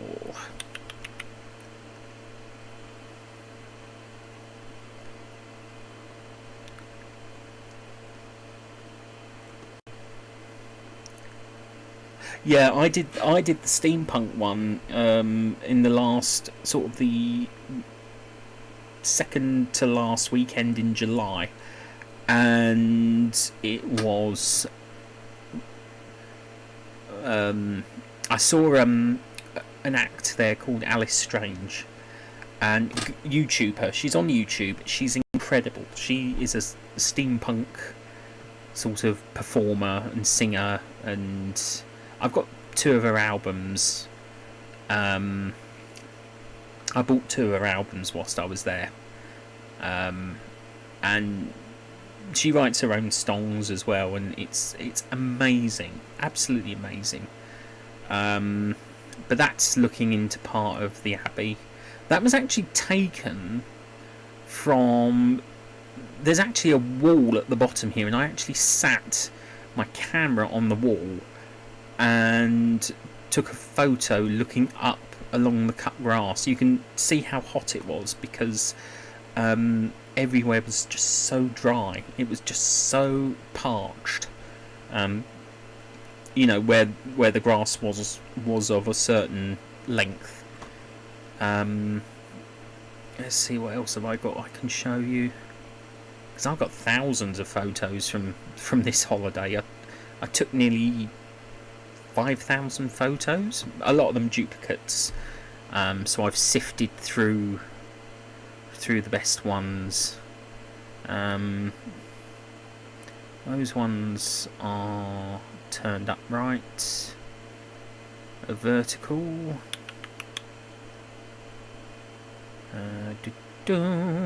Oh, this is looking up towards the I'm just looking at my big screen at the moment. This is looking up towards the high altar end of the abbey, and you can see another sign there from English Heritage, stood against one of the pillars. And as I said, being a member of English Heritage, I get into places like this for free. They have over 400 properties in the UK, and you know they and the National Trust look after historical properties. You know, there are well over 1,000 historical monuments and properties looked after by multiple groups. There's English Heritage, Cadw for Wales, Historic Scotland, speaks for itself. There's I'm not sure what the Northern Ireland Heritage is, and there's also Manx Heritage on the Isle of Man, and there's, I don't know about what Ireland has for heritage, but Northern Ireland, England, Scotland, Wales all have the National Trust. That one covers the whole United Kingdom. What were originally government-run agencies, being English Heritage, Cadw, Historic Scotland, and the Northern Irish one, they all are independent charities for their region. So this wasn't taken at Whitby, but you might have seen this, you might have not. I will show you this little gem, or shall I?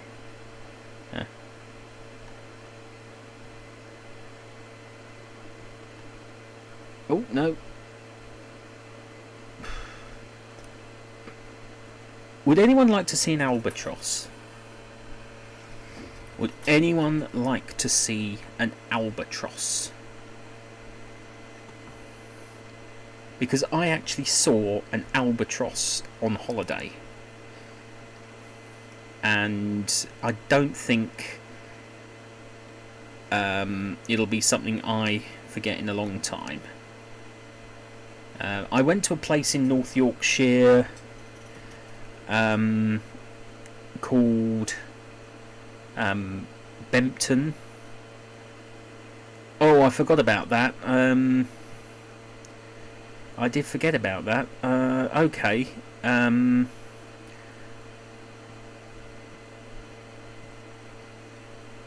Ooh. Well, we got about 15 minutes. I did want to attend. I did want to be there to support her for her premiere. So, excuse me, I'm going to sneeze.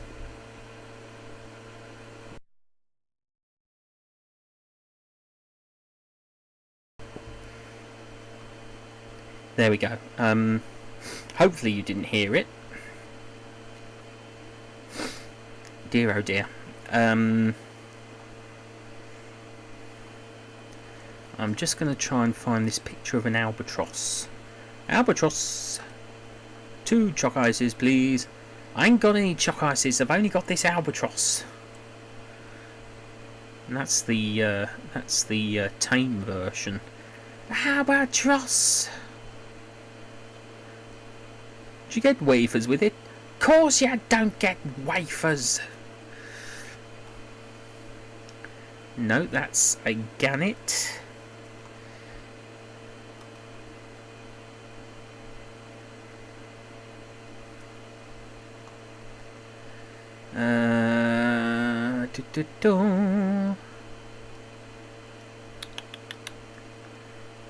I'm trying to find.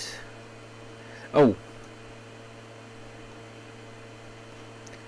I managed to get close to these birds. I've never managed to get photos of these properly, but I was lucky the day I went to Bempton Cliffs in North Yorkshire.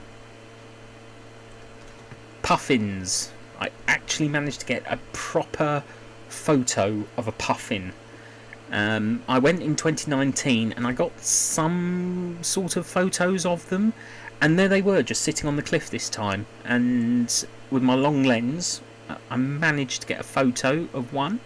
Bempton is known for its puffin colony. It's also known for its gannet and kittiwake. Kittiwake, kittiwake, which is what you hear. You hear them. It literally sounds like they're saying kittiwake, kittiwake, kittiwake. But puffins are what... they actually fly out to sea in the winter, so they're not there. They sort of come back between March and August, so they'll start flying out to sea. They have had their young. When I went in July, their young had sort of fledged. So, yeah. As I say, loads of kittiwake, loads of gannets.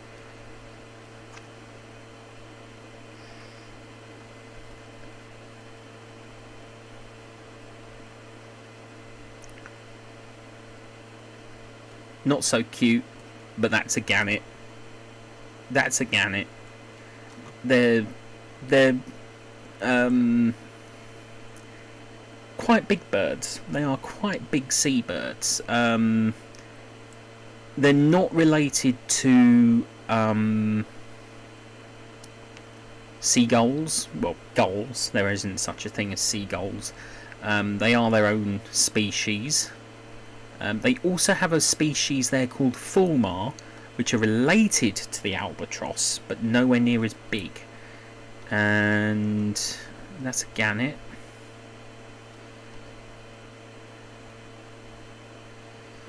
Gannet. It's quite... that's the puffins. Oh, I actually got a puffin in flight. My God. I actually got a puffin in flight. I never thought I got that photo. I'm quite pleased with that. I never thought I'd actually get that photo.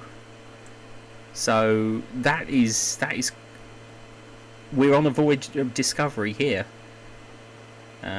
So yeah, I actually did get a puffin in flight. That's quite exciting.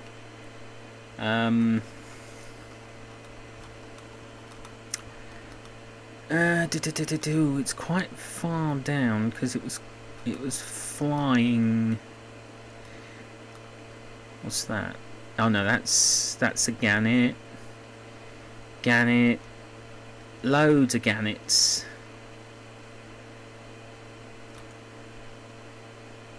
That's the puffin, so it's further. Ha ha ha ha ha ha.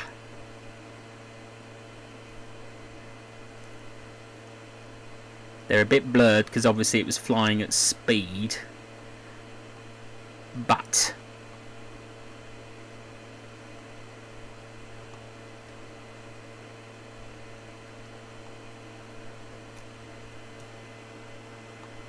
that bird with the long black wings, that is an albatross.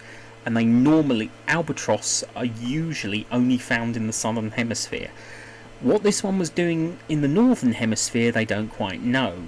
But this one had flown north from the south, from South America, the tip of Argentina. And so, yeah, I was fortunate. I have actually seen a real-life albatross, which is a very rare occurrence up here in the northern hemisphere. As I said, you can tell the gannet is quite a big bird, and you can tell it's not a gannet because young gannets have black wings, but they also have dark bodies.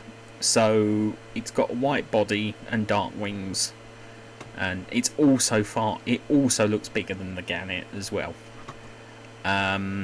It's absolutely incredible to see one of them in flight. It really was a privilege to see an albatross.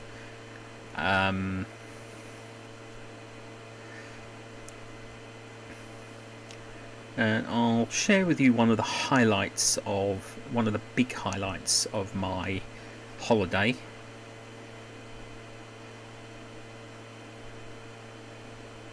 And it was finally seeing something I'd always wanted. Whilst we're here though, share with you some Let's Go Medieval. I went to a place in the North Yorkshire moors which had rescued some old houses and put them up on like 6 acres of land, and I managed to get some photographs, but one of my favourites was this. This is the interior of a reconstructed Iron Age roundhouse, and I don't know, but I kind of felt connected to the ancestors. Being in there. It had a very... It's strange. I know it's a modern day reconstruction of an Iron Age roundhouse, but it absolutely felt surreal. Amanda, hello.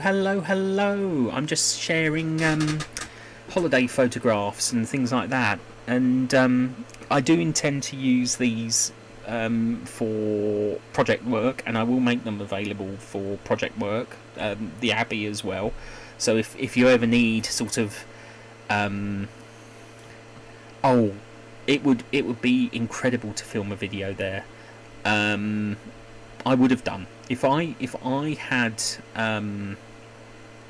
everything that I needed and the right costume. I would have done a video there, honestly. I've got another angle, but it's surprising. The photo doesn't do justice just to how dark it actually was in the roundhouse. It was actually quite dark. The light filter on my camera is actually quite good. But here's some more from a different angle.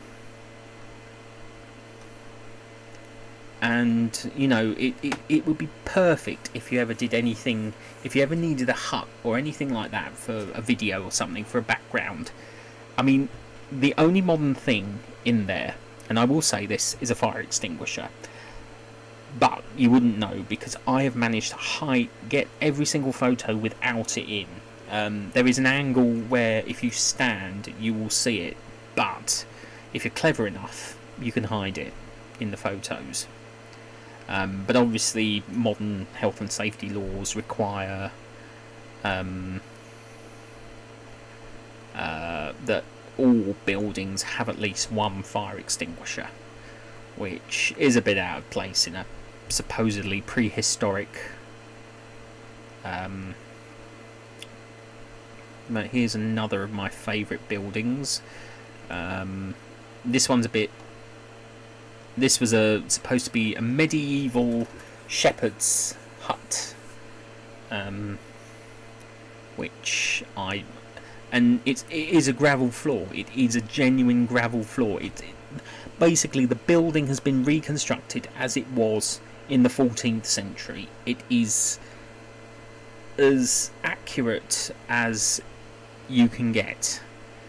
You know, and as I said, I will make these available to anyone that needs photographs for backgrounds or anything like that, like I've done before, because I think there is so much potential to use these in videos, and I will be using them as backgrounds as well. But on the first day I went to a National Trust property on the way up to Yorkshire, and when you see inside, put it this way, in my project I intend to use it as the Imperial Palace, but look at this, look at that. when the house was built, it was built like a Roman palace.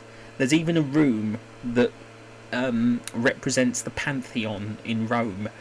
And again, I will probably use this to represent the Monarch's Palace in Ondar City in my project. But again, it will be made available to everyone because it's my photo. I can,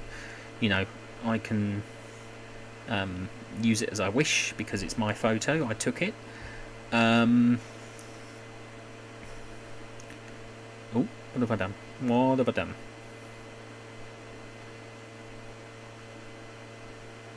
Oh, there we go. It's okay. I minimised the screen.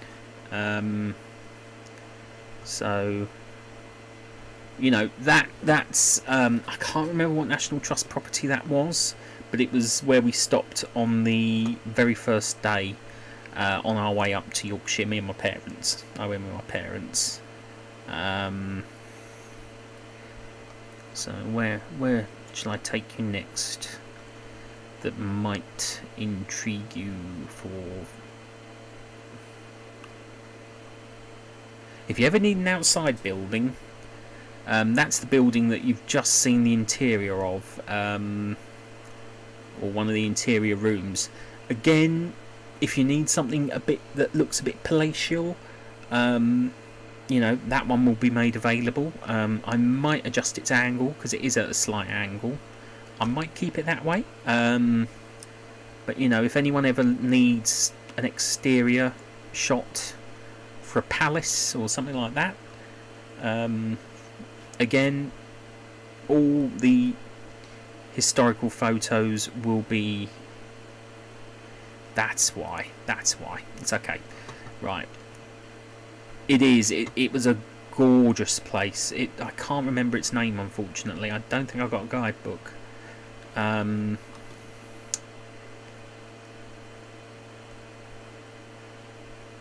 I will tweet about it when I remember. Let's see what we've got.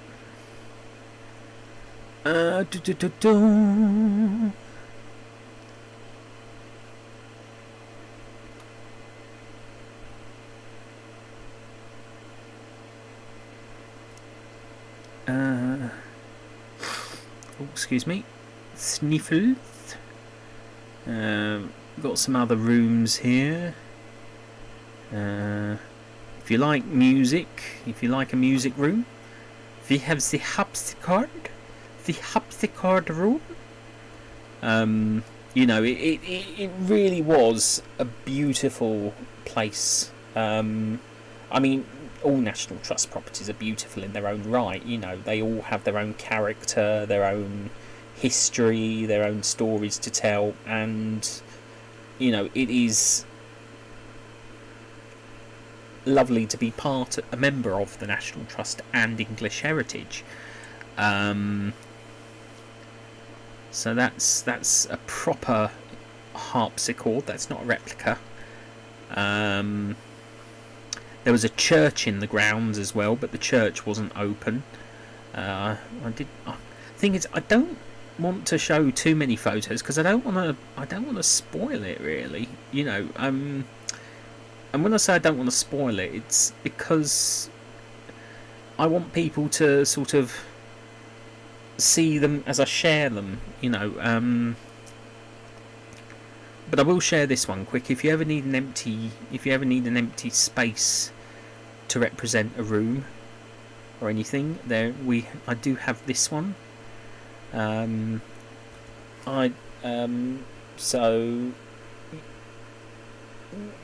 is. A lot of them are now powered by electric because obviously they have to be under regulations, but if you need something to represent a long haul or something like that, I have plenty of images like that to supply you with. So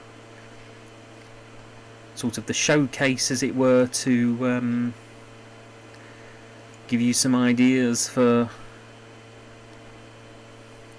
All you need to do is ask and I shall supply. This shows how dark it really was in the Iron Age Roundhouse. That's how dark it really was in there. When you're looking out in towards the sunshine, that gives the actual light levels that I was actually working with. I had to up my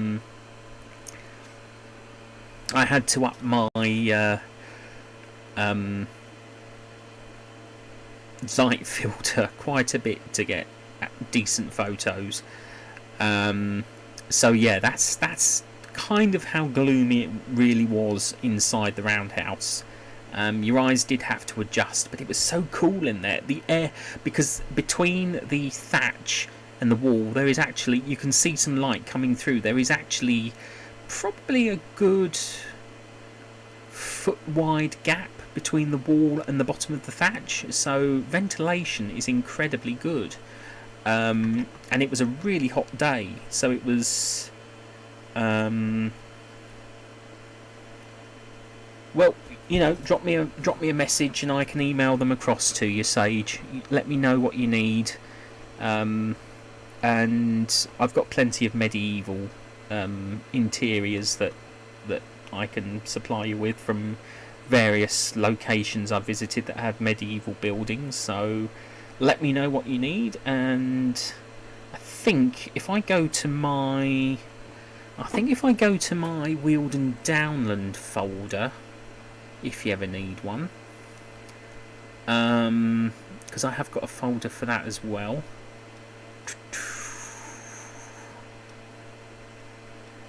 Or did I put? No, that one is. I think that one is LOW&H. I think the photo that I'm thinking of is in that folder.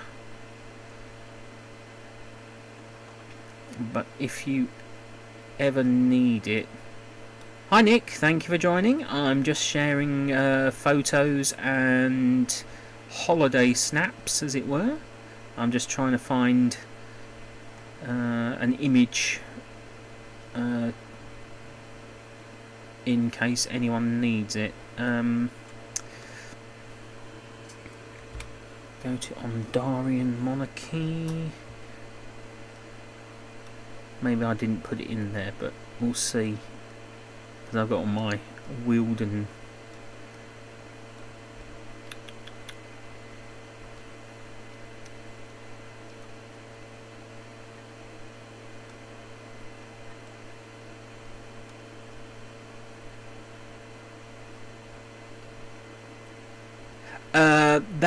It's actually a reconstructed Iron Age Roundhouse at a living museum in North Yorkshire. I went there for 2 weeks back in July, and it's possible that... No, not in Yorkshire, no. I've got photos from where we went in 1995, from the Isle of Wight, Weald and Downland Open Air Museum, because I actually went back there a couple of times in the last couple of years, actually. So we you know, it feels so long ago. Do you know, I was talking to someone on Twitter the other day, Nick, and I mean, obviously, someone from overseas, and I lose track of all my friends sometimes, and we were talking about where we were in 1992, 30, and they were saying they were just starting their new job at the time, and I said I was 8 years old and I was still in primary school. And you know, it's amazing, you know,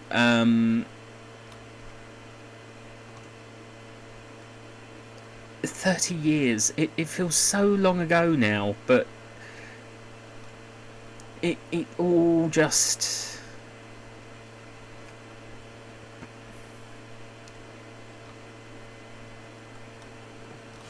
happy memories of the heady days of Sussex Road Primary School.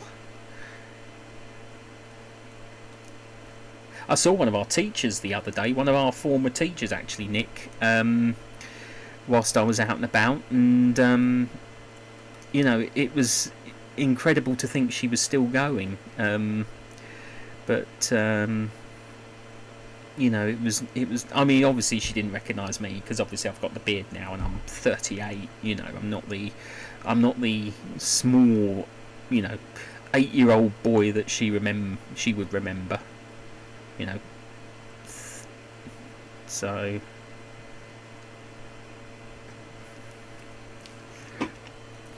Trying to find Reculver and Whitstable, Battle Abbey, Rye Harbour.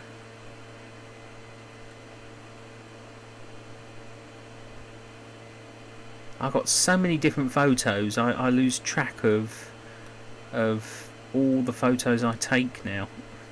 I've got them all sort of sorted in different folders. Colchester Zoo.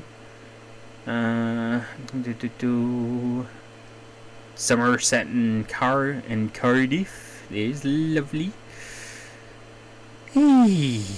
Nah, I can't find them. I'll find them eventually. But yeah, you know, to any YouTuber, I can quite happily make those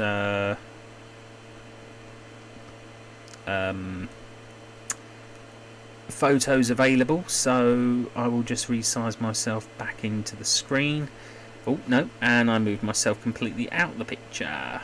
There we go.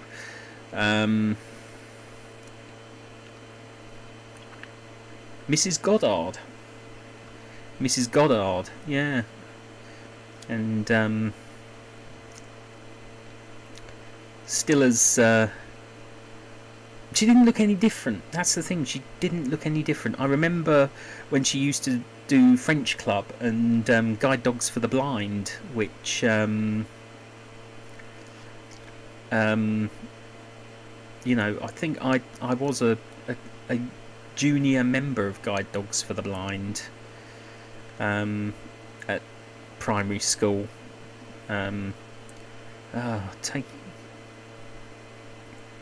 That's okay, sweet dream. Enjoy the rest of your day or evening or whatever time of day it is for you. Where's what I'm looking for? Ah, there we go.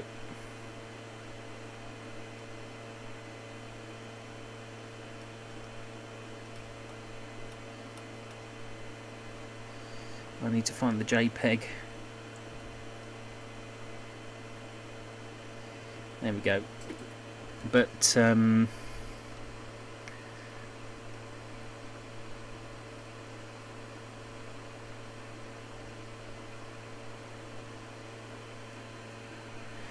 yeah, you know, it's. I mean, it's so strange.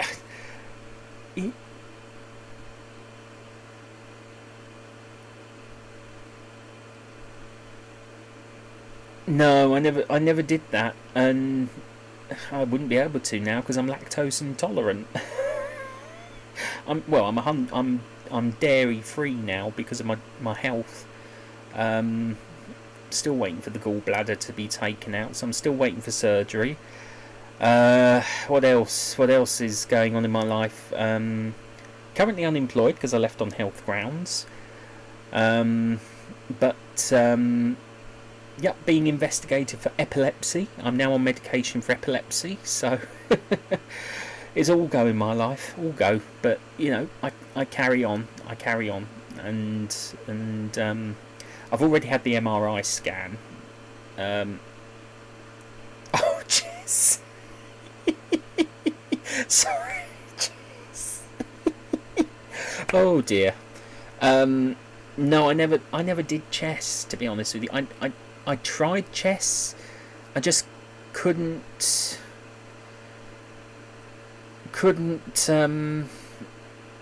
I don't know. I don't think I was able to remember the moves. I think it's what paved the way for me though to get into Warhammer. many years later, I got into tabletop wargaming after I left secondary school. Oh, that's okay. It's Friday night. It's been a long week, or a short week, considering it's been a bank holiday, which throws me out of kilter. Back in the day, I would, but you know, I can't eat dairy now. I can't eat dairy. So, yep, here's me, 38, waiting for surgery, getting treated for epilepsy, all that good stuff. Such is life, you know, such is life. You carry on, And, you know, don't let them grind you down. Do not let them grind you down, because, you know, it just becomes...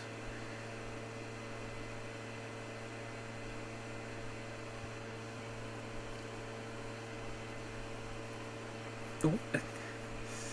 Itch. After all these years, I can now do itchy beard,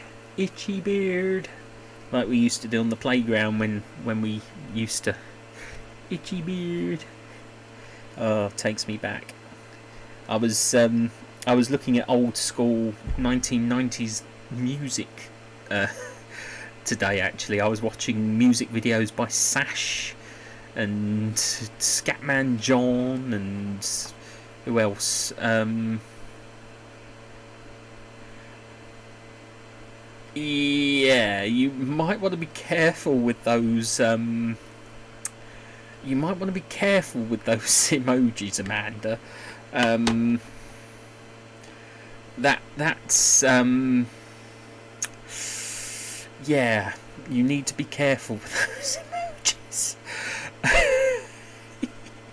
They have a very specific connotation in this country with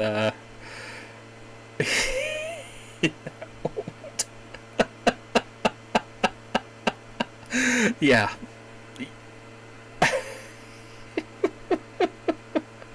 Yeah.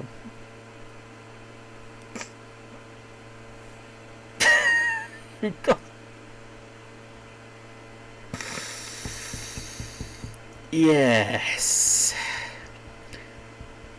At least I know that's a chicken. Though I don't quite know where the croissant comes into it.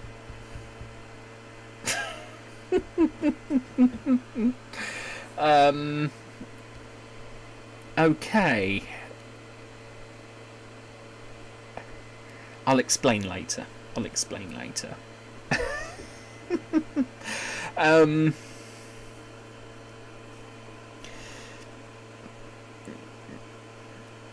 Transatlantic.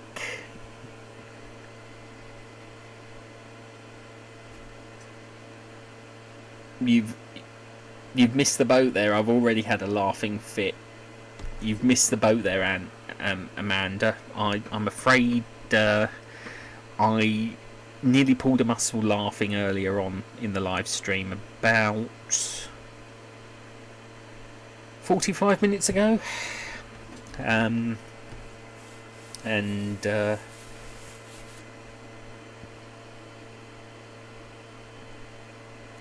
Yeah, well, don't worry. I will explain later. I'll message you on Twitter. Lost in translation, I think. But that's okay.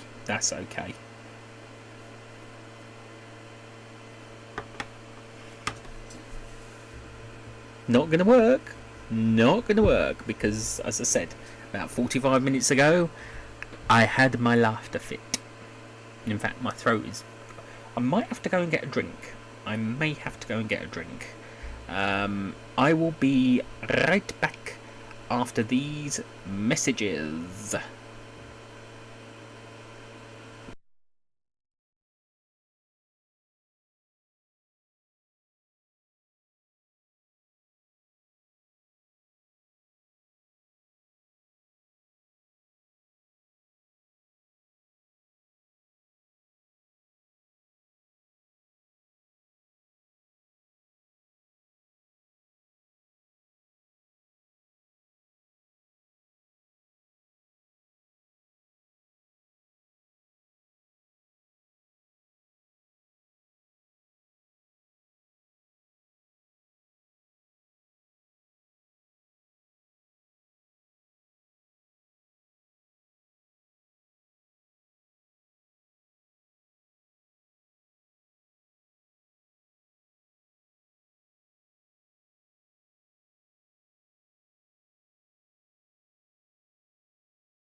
And we're back.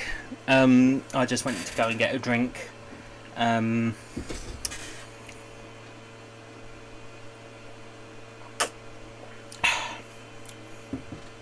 that was Master of the Feast by Kevin Macleod, which I use quite a bit in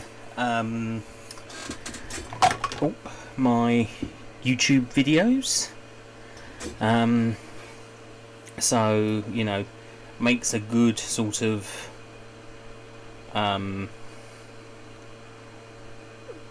break for a sort of break piece to just sort of clear the air and have a break.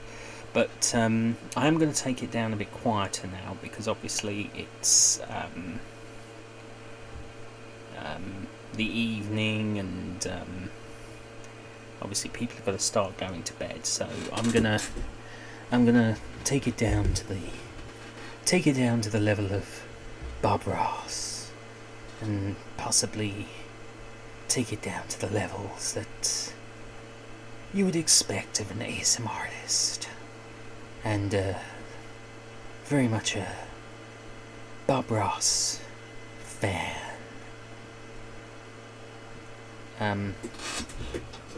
So yeah, we're gonna take it down to a whisper. One moment.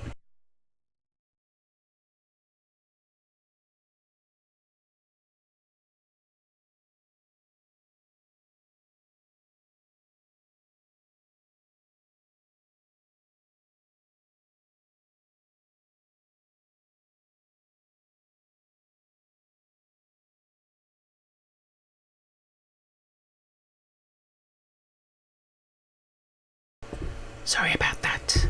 We've entered the library.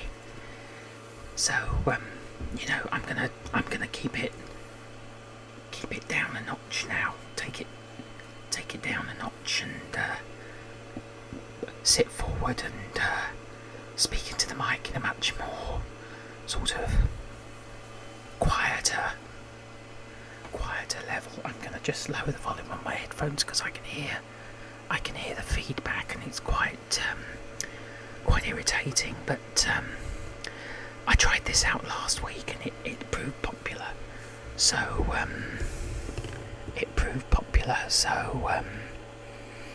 we'll continue with this, because it means I can go on for a lot longer, and still, you know, we did a 4-hour live stream last week.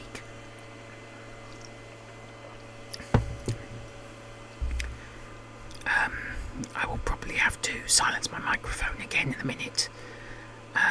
But yeah, it just makes things a little more interesting that I take it down.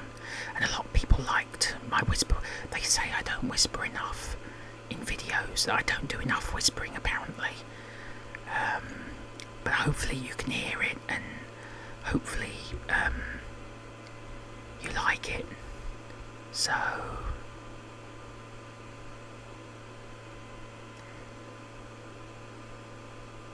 I'm just waiting, just playing the waiting game at the moment.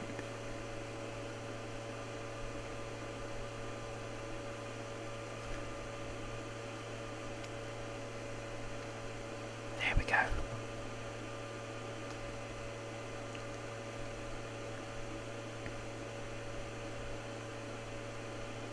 It's like waiting to see what happens.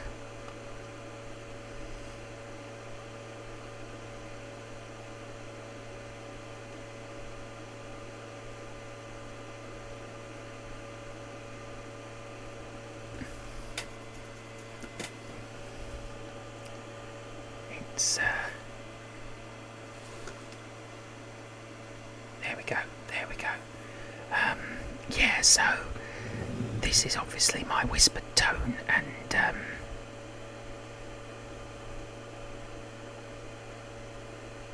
it's a little different. As I say, last week it proved popular, so I'm trying it out again this week, because not everyone,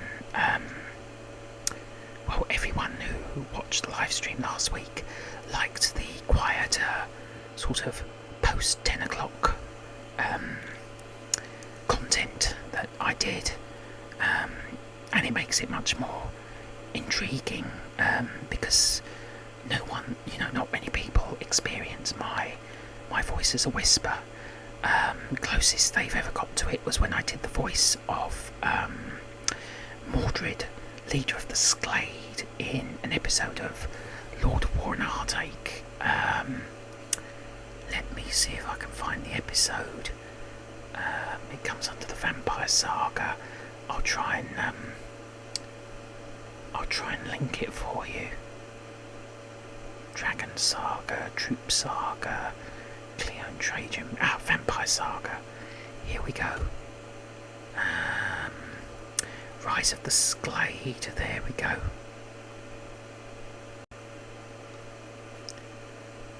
But this was the first time I kind of did a proper whisper voice. It's a bit harsher than what I'm doing now because obviously it was the voice of a sort of a monster, as it were, a sort of mutation, a mutant. I'm just going to adjust the mic a little bit, and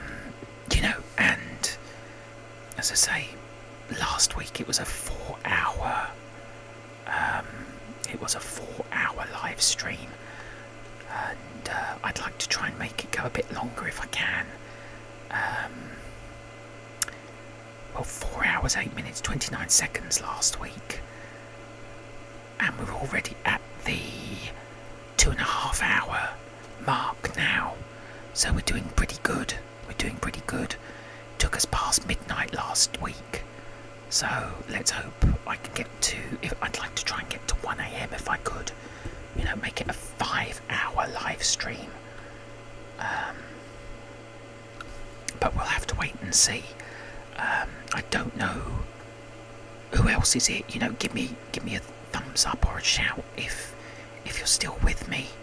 Doesn't matter if you are or not. It doesn't matter if you're not, but nice to know who's here and who's interacting.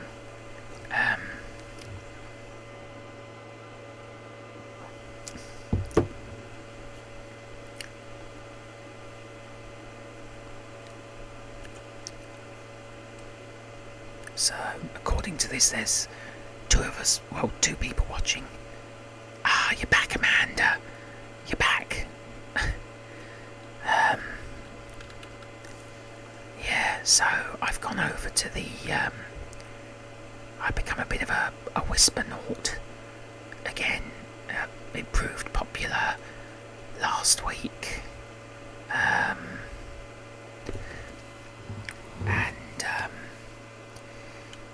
Actually, I'm just going to move this glass of orange out of the way.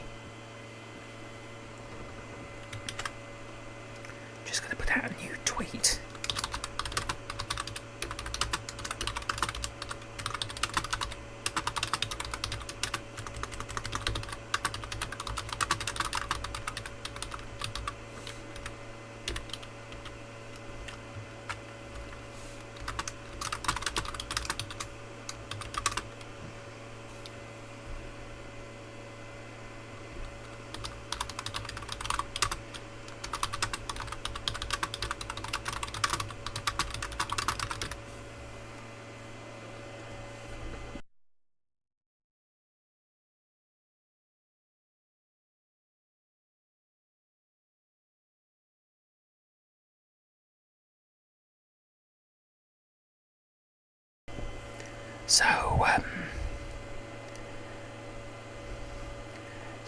So I've just put out a tweet saying, that we're now in the whispered side of the whispered half of the live stream, and I know this proved pretty popular last week. So fingers crossed it'll be popular this week. I honestly don't do enough of this, and whilst it can be a strain on the old vocal cords, it is something I want to try and do more of. I think it's worth trying something different, trying something new, and experimenting with what works and what doesn't work. I think Amanda agrees with me on that. Trying something new, doing something different. Thank you. I thought, as I said, it's doing something different, doing something new, experimenting with it and all that. Also, my dad's gone to bed, so it's only fair that I become a bit quieter. Only thing is, it means I don't look down the camera as often, but I think this makes a much more classic ASMR trigger. But I mean, never be afraid to try something you've never done before. That's what I say. Never be afraid to try something you've never done before. Whatever it is. If you discover you have a knack for it, a joy for doing it, then do it. Don't hold back. Not everyone will understand ASMR. Not everyone will understand whispering, but it means by taking it down to a whisper, I can keep my live streams going for as long as I want without disturbing anybody. It makes perfect sense because it's quiet and no one else can really hear it. As far as they're concerned, it might as well be silent in this room where I am. Might as well be silent. But it's such an advantage to sort of work with it. It makes sense to do it.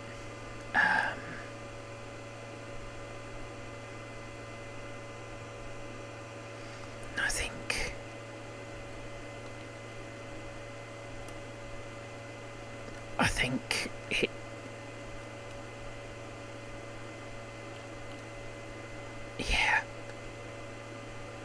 kind of losing track of my thoughts at the moment, but we'll get there. I've got a lot on my mind at the moment, what with collaborations and projects and things like that on my channel, trying to grow my channel, trying to promote my channel, trying to promote my collaborations. They were back up at the top of the chat, but I'll share them again. If you ever want to contact me, here are the different platforms. Obviously, my YouTube channel, but I'll share that anyway, because you probably found it through here. But, there's links. There's links and things, so I'll just share them again.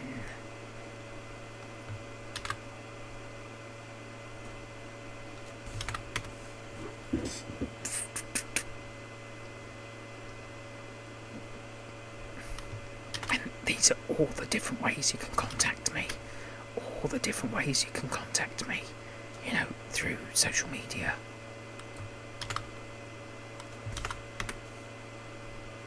And of course, support me. There's a couple of social media platforms here where if you want to support me, you're more than welcome to.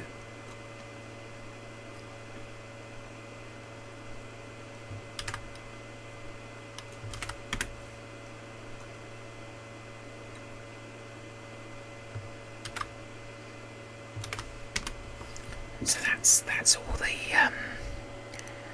all the sort of platforms I'm on.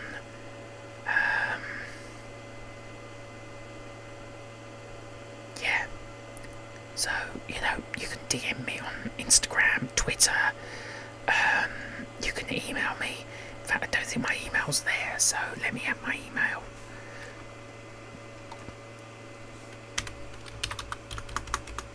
It's my channel email anyway, so it's...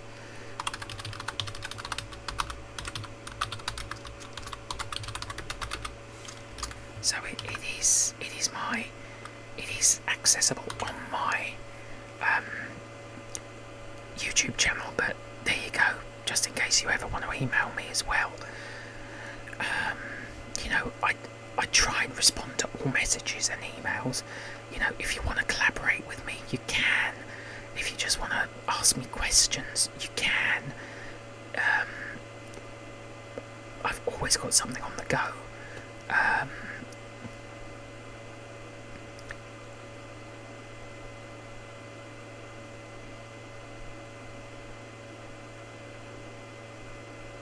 Okay, where was I? You know, and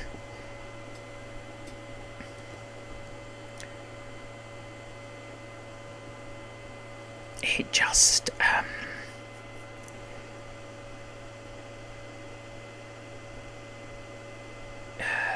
thinking on my feet. It's 25 to 11 now, and according to this, there's only one person watching, but probably me. It's probably me, but never mind. We carry on. We carry on.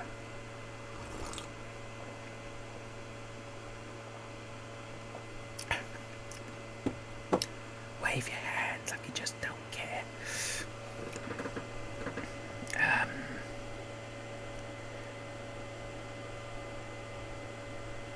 Yeah, it's just me at the moment, according to the participants list. Oh well, never mind, we carry on. Turn it into a vlog if we have to.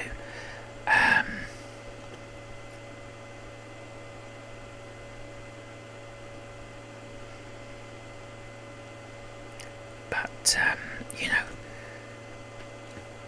it doesn't matter. It doesn't matter.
I need a drink. I need this drink. Oh, boy. Oh, you know how to catch me out, Amanda. Oh. Oh, dear. You know how to catch me out.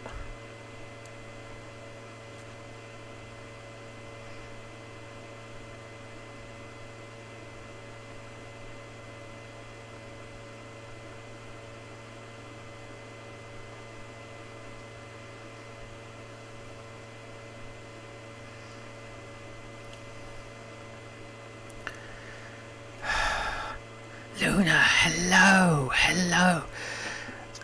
I'm sort of in the yeah, Amanda caught me out. If you're wondering why I'm whispering, it's late at night here, and obviously my relatives have gone to bed, so I'm in the whisper stage of the whisper half of my live stream, because obviously I get a bit closer to the mic. I don't always always look down the lens of the camera, mainly because there's a screen behind this camera that is the OBS for live streaming, and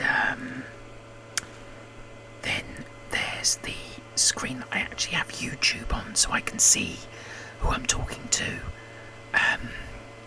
Obviously my whisper voice needs work, but we're just sort of chatting and talking and you know, working things out. It's not been too bad an evening. We've had a decent crowd. Obviously,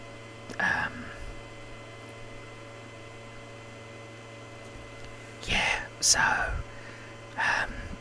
it worked last. It was really popular last week when I went over to the Whisper phase of the. I live streamed for 4 hours, so I'd like to try and take it up to at least 5, which would take us to 1 a.m. if I could. But yeah, you know, I've been sharing photos of my holiday and back in July, and talking about backdrops for videos and collaborations and things like that. So, you know, because as you know, I've got quite a few collaborations on the go at the moment. Things are still, I won't say things are up in the air, because they're not. It's all under control. But you know, I'm getting help from I'm getting assistance from Amanda now, so she's been a big help in asking, you know, and I'm really grateful to you, Amanda, for that. You know, I honestly am grateful for your assistance. But yeah, things are moving onwards and upwards. It's all happening, really. Just, yeah, I know. She has been a huge help to me recently. It's really, without her, I don't think I'd be getting anywhere, to be honest. I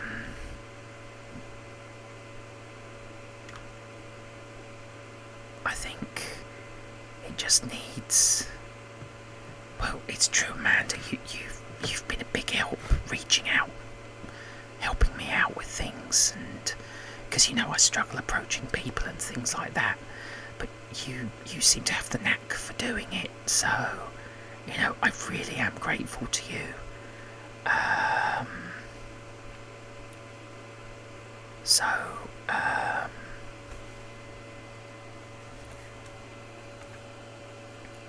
You know, I really do think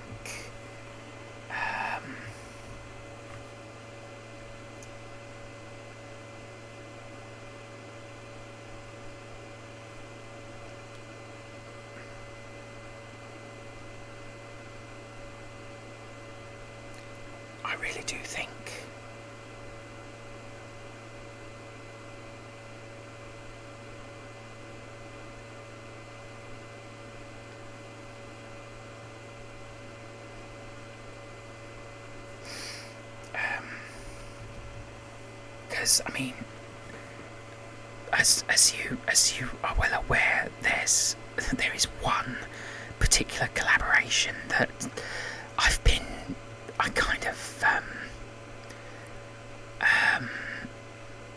struggling with. Obviously we've got people on board and things, but Amanda's been helping me quite a bit, trying to just sort of plug a few gaps, as it were, and you know, I'm really grateful for that. Otherwise I don't know what I would have done, but you know, when in need, ask a friend, that's what I say. when in need, ask a friend, and Amanda's helped me a great deal with that.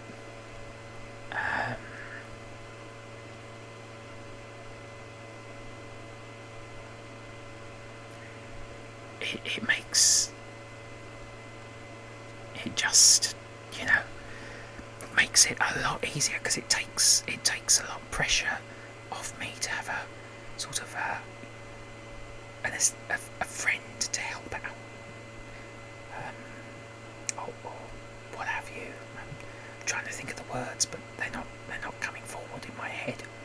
Excuse me, just some pineapple cordial.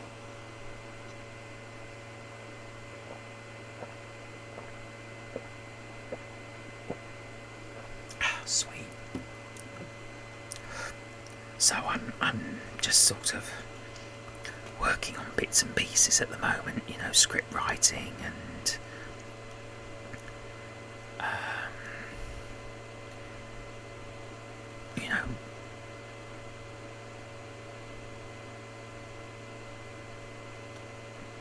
yeah, I know what you mean.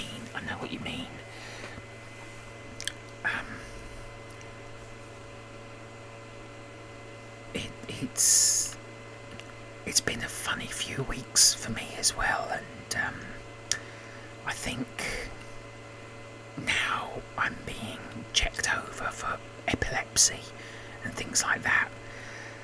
A lot of things that didn't make sense are making sense now, and now I'm getting used to the new medication. I think that's helping as well. I mean, I haven't had a proper video out for a while. I've got a lot of recording to do, a lot of audio to do. I'm probably going to be putting the I've got a few collaborations on the go, as you know. I've been putting call outs and things, but if I don't hear from anyone else, I'm going to put them out as they are. I've got a number of people anyway, so I've got enough footage. I just need to buckle down and do the narration parts, write the narration and record that for the different scenes for one collaboration. There's one, the Academy needs specific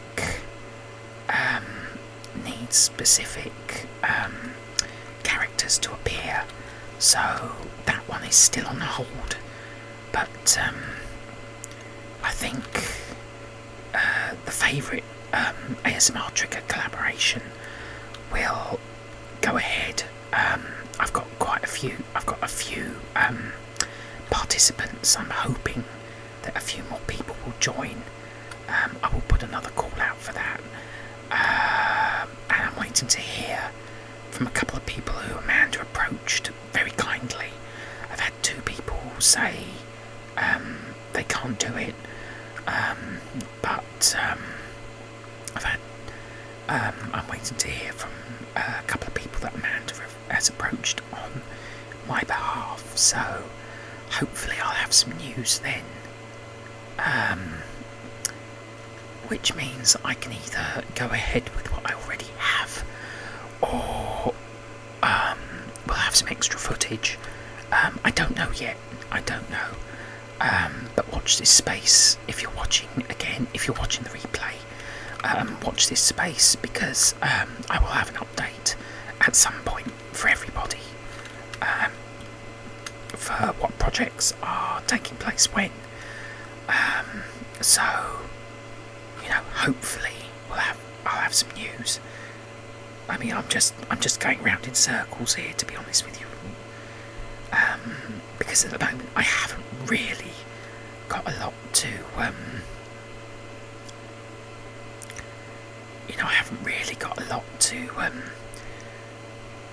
report back on at the moment, which isn't a bad thing.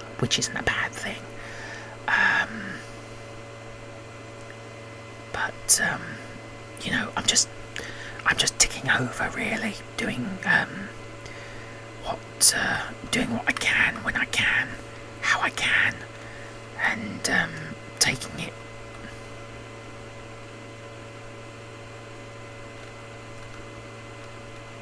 Nice. It's always good to have a project. It is always good to have a project because it keeps you going, it keeps you thinking, it keeps you ticking over. And currently being unemployed, I need my projects more than anything to keep me active up here.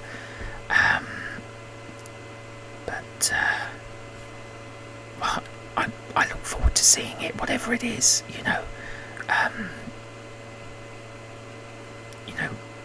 And I wish you all the best. I wish you every success in it. It's always fun to have something in the pipeline. Yeah, that's exactly how I'm doing it. That's the thing. It's what keeps me going. And you know, I always say the best way of getting through anything is either via distracting yourself or, you know, focusing on something that brings you, you know,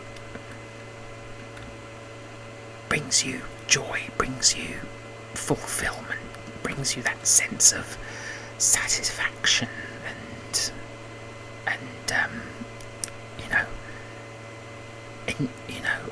satisfaction and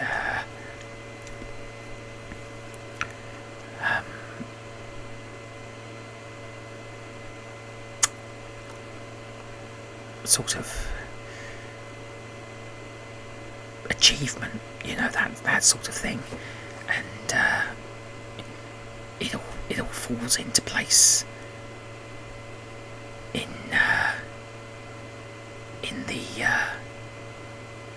the end,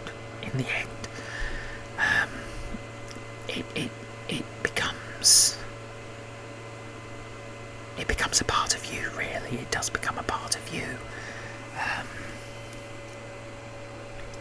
Once you find that passion and the enthusiasm for what you're doing, it can become hard to put it down.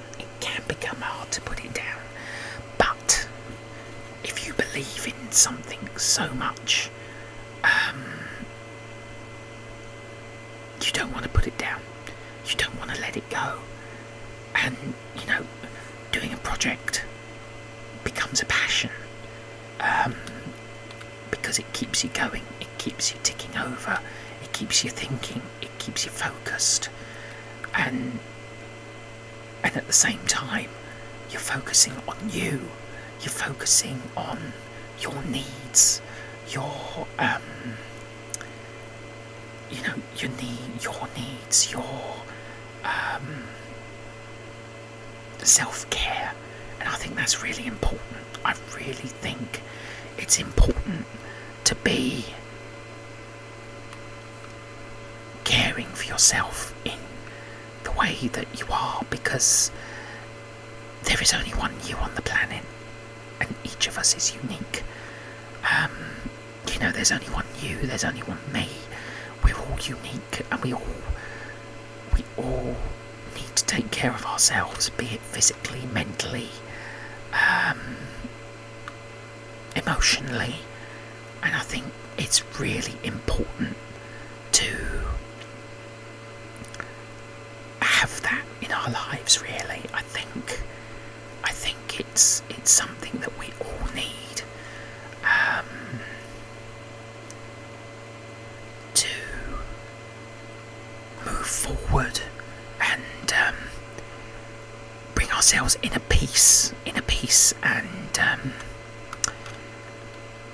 sort of self-awareness,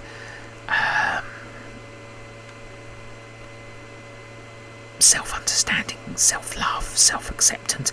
And I admit I'm a hypocrite, because there are so many times when I've not done any of that, and there are are days when I still don't. There are still days I beat myself up and over the smallest thing, and I don't have to, I don't need to, but I do. And it's all part of the healing process. It is all part of the healing process.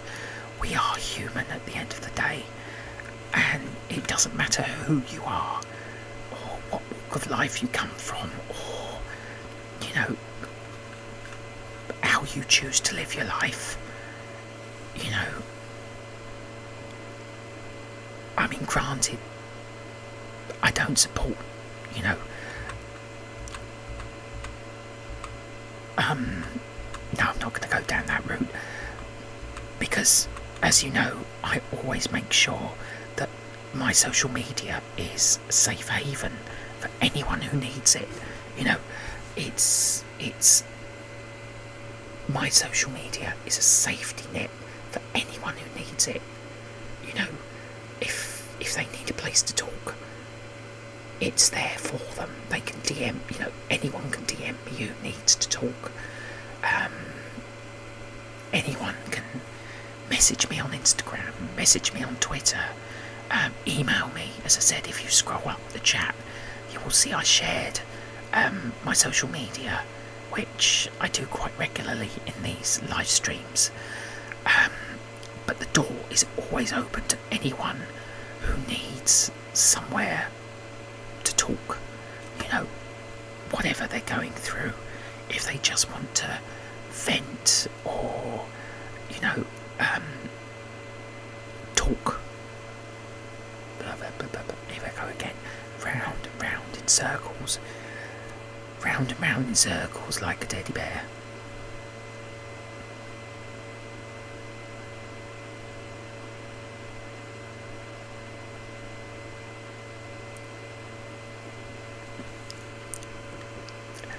The thing with ASMR is, it is a personal thing that I will not deny. There are things that I've watched in ASMR that have triggered memories from my past and things like that. I'm not going to deny that, but I share the same outlook as you.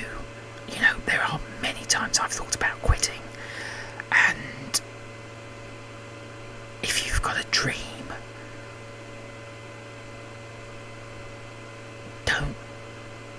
honestly, don't let that dream slip away. Luna, and I'm speaking to you directly now, personally, as a friend. You are an incredible ASMR artist. You are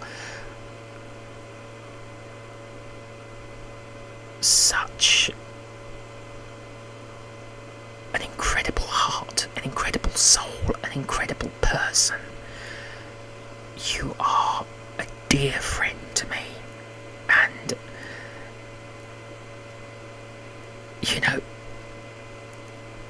the fact that you keep going is a testament to you as a human being, as a friend, as an ASMR artist. You have so much spirit and soul and love and compassion, and I see that in all your videos. I see that you have got so much that you are holding on to. Don't let that go. You make a difference. You really do. Everything that you create makes a difference. It might not be every person, but it makes a difference to one person at least. And even that one person, even if it is just one person, to make a difference for them is truly an incredible gift. Because and I will say this to every ASMR artist. a slightly different way. But when I see your videos, Luna, I see the passion in your eyes that you have for ASMR. I feel the compassion in your words. I feel the energy that you give off, the life that you radiate from you. It is genuinely a delight, and I am truly honoured to know you as a friend. And you know,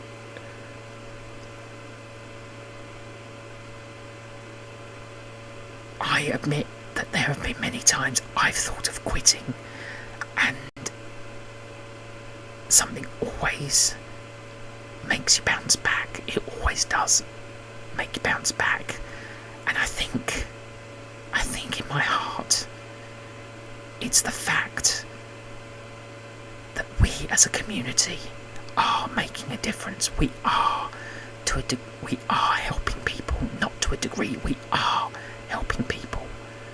We may not be medically trained or anything like that, but we are doing something that's good and honest and true. No matter what we create, we create art, we create beauty, we create imagination. It's all there. It is all there. And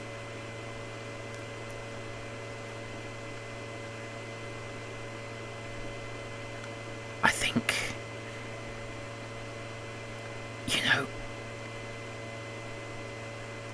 there will always be people there to support you. There will always be people there to, you know, as I've said, if you ever need someone to talk with, you can always message me. You can always message me on social media, and I will just let you talk. I will just let you talk as much as you want. You know, if you want to contact me on Discord, or, you know, and I say this to anyone and everyone, if you want to talk, just message me and I will let you talk. I will not even respond until it feels right to respond. And that's truth. That's the hand of friendship I reach out with. And whatever you want to say, or you know,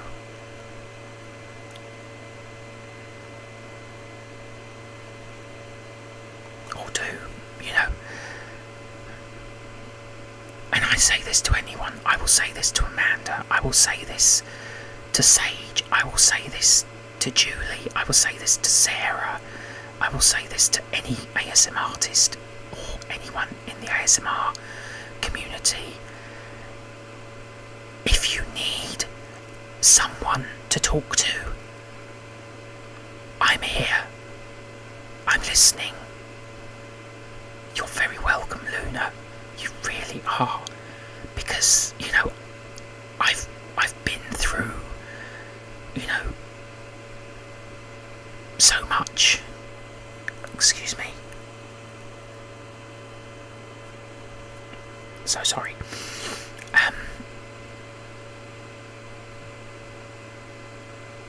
I felt pain. I felt anger. I felt anguish. It's easy for people to say, I understand. It really is. But when you've experienced pain and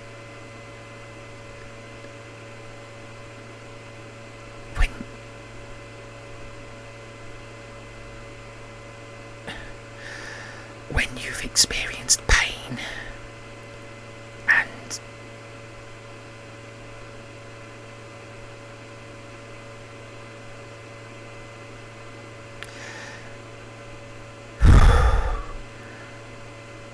when you've experienced pain and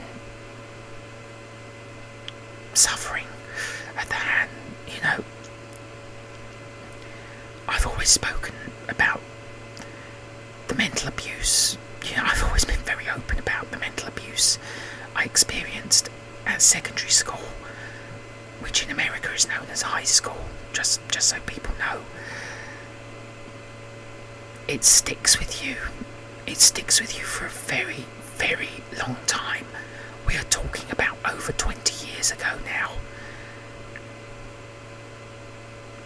And the memories of being told I would make nothing of my life, that I would always be a failure, always makes me want to quit, always makes me feel that they were right, but they're wrong. They are wrong. And I'm not going to go any further than that, because I don't want to make this entirely about me. But my point is, I understand. I honestly understand. I genuinely understand. I feel,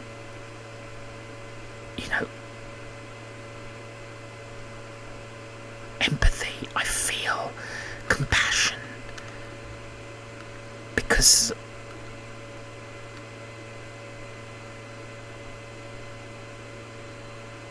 I know pain. I really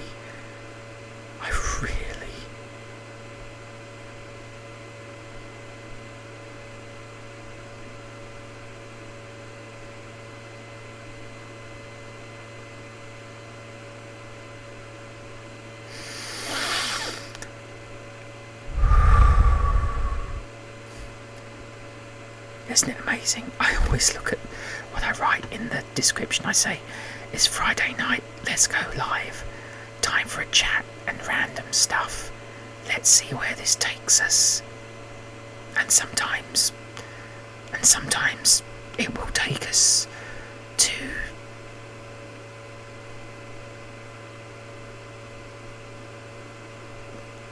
I believe in you so much, man. Luna, I'm so sorry I nearly called you Amanda then. I am so sorry. It's because I always say to Amanda that I believe in her. I believe in her. I believe in you. I have faith in you. You are incredible. And don't let anyone ever tell you otherwise. Be you. Be who you are. Don't let anyone else. Don't ever let anyone else say anything that... Don't listen to the naysayers. Don't listen to the critics. They are just trying to find their own pleasures. The best way is to be you. Is to be you. Not the best version of you. Not anything like that. But genuinely you. Who you are. Who you want to be. Do not let others tell you who you are. You believe as long as you believe in you. And I believe in you, which I do. I honestly, genuinely believe in every one of my friends.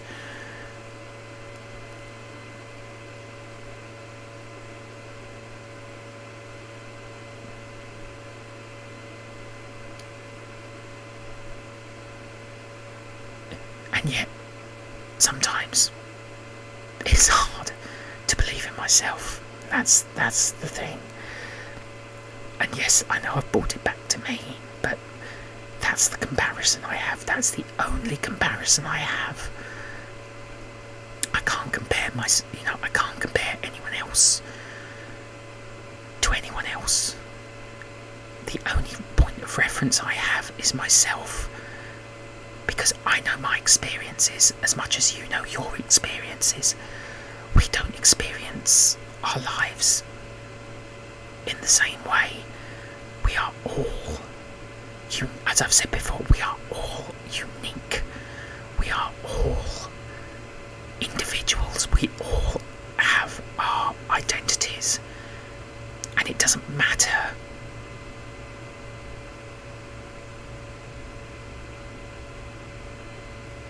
doesn't matter who you are, because you are you. You cannot be anyone else. No one can be you. You know you better than anybody else, and you know what you want and what you need and how you want to be. And that's beautiful. That's incredible. That's humanity. That is... And no one can take that away from any of us. No one can actually take away anything that we believe in from us.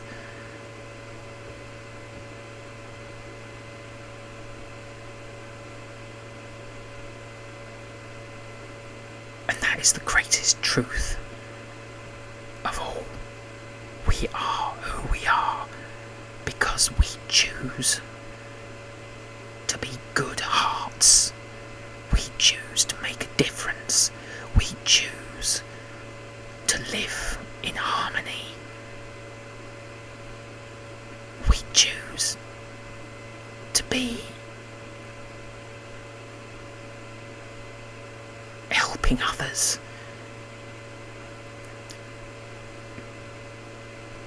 And as I said, I think that's incredible. And we all do it in different ways. You know, for example, I do it through storytelling. And yes, it's niche, but it's how I like to do it.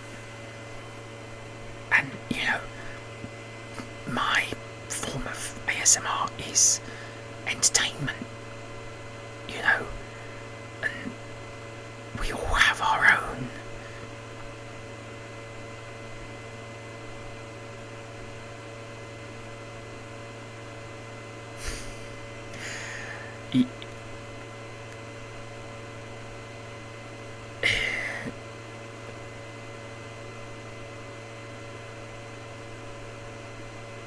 that is so true.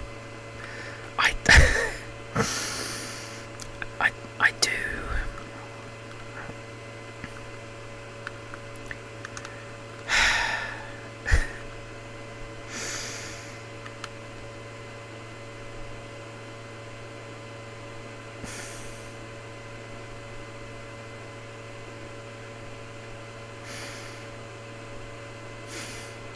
I need to take my own advice.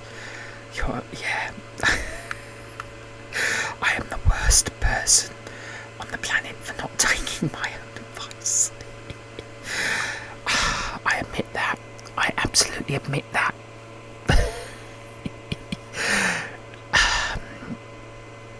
I think it's because I think I just struggle to see myself as others see me, you know. I know I should love myself more and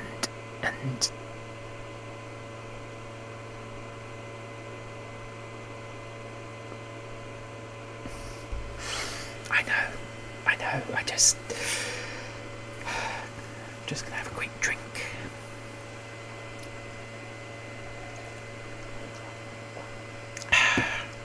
You're absolutely right, and the thing is, I honestly feel blessed by all the friends I've made in this community. I have made so many incredible friends through the ASMR community, whether they be ASMR artists or supporters, and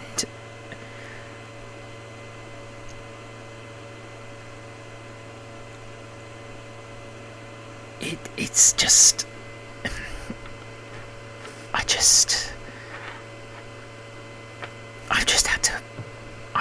I've had to fight virtually my entire life to find my place, and now I don't have to fight anymore. I don't have to fight. I don't have to, you know, it is true, I can be who I really am, and that's the thing. the ASMR community does see the real me. The only time I act is when I put on my voices, and that's... yeah. I am much more my genuine self within the ASMR community than any other community I've been part of. And I think it's because, and I'm so grateful for this, people have accepted me for who I am. And that's, whilst that has been overwhelming to begin with, I am so honestly grateful and so blessed to be part of this amazing community, and I am honestly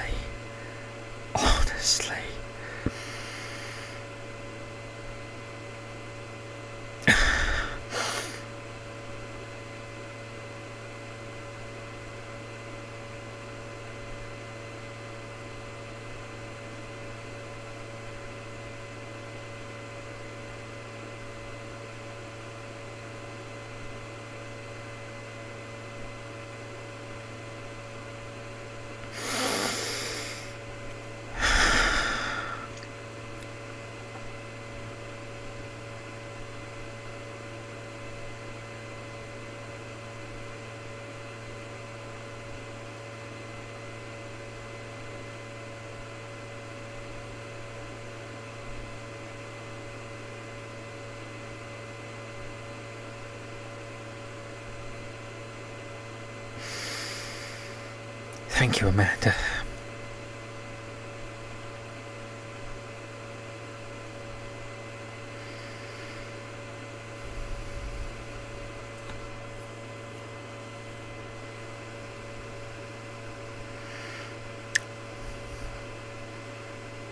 Dry as a riverbed in the Nevada desert, I'm afraid, Amanda. Dry as a riverbed in the Nevada desert. I'm not going to give crocodile tears.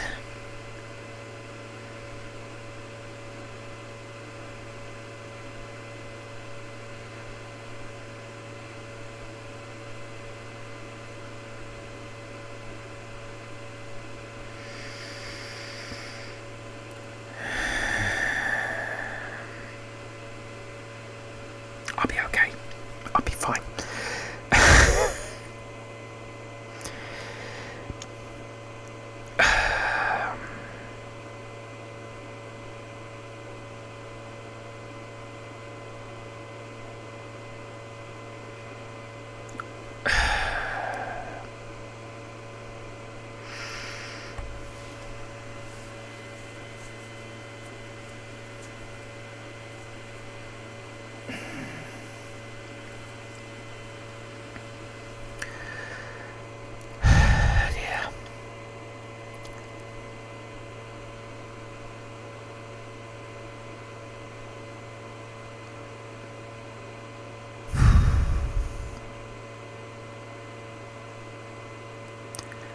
See, if I ever come to do highlights, it'll be these long pauses that I cut, because who wants to see along?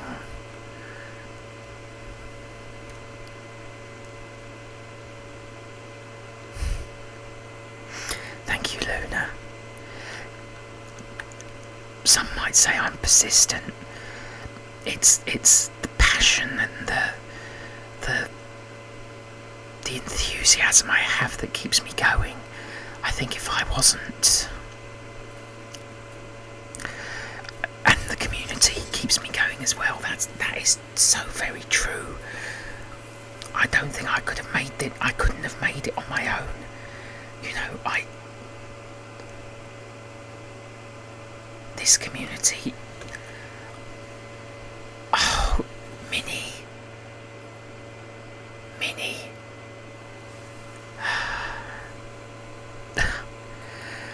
Oh, thank you, Minnie. It's lovely to have you here. Yeah.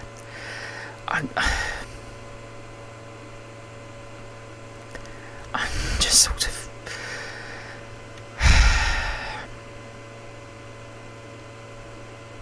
just sort of...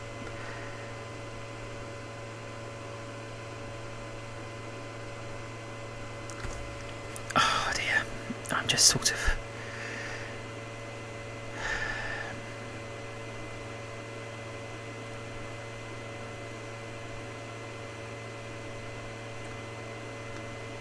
I don't know really.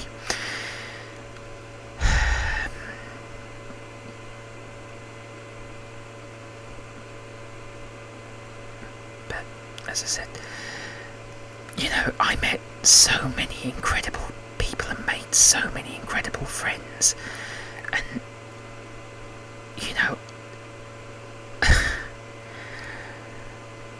if anything, I am my own worst critic. That's true, I am my own. Amanda will tell you, I panic over the smallest thing. I will panic over things that don't even matter. And it feels so silly, you know, it does feel, because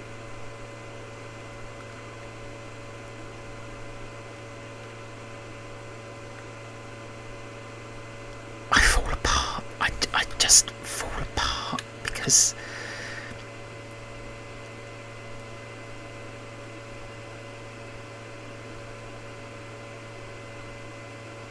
but you're right, Amanda. Going back up to your comment, my abusers aren't here anymore in my life. You know, they left my life a long time ago. I've held on to them for far too long, and that's the truth. I've let them control my life even though they're not in my life to control it.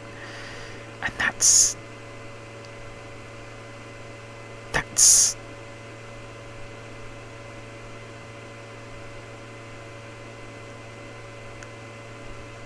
the thing. I've let something control my life that is no longer in control of my life.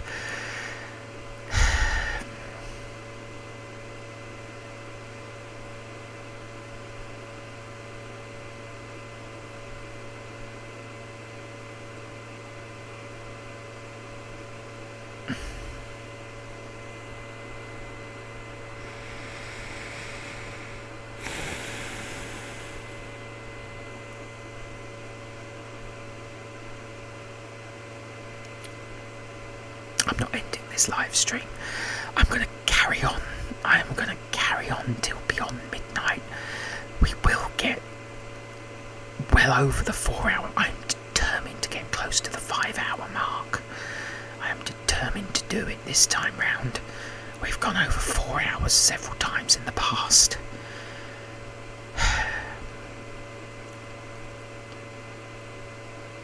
But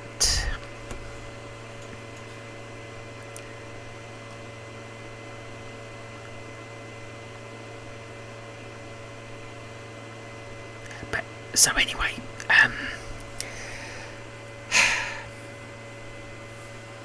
as I said, you know, and I'm so grateful for everyone here. I really, really am. You know, it's so beautiful to know, you know, the words are failing me. The words are failing me, in all honesty, because I'm just so joyful to know how, you know, to know that there are, you know,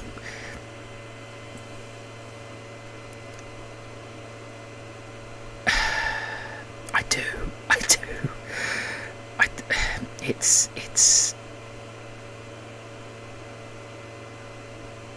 It's not that I can't accept it, and it's not that I won't accept it. I will always accept it.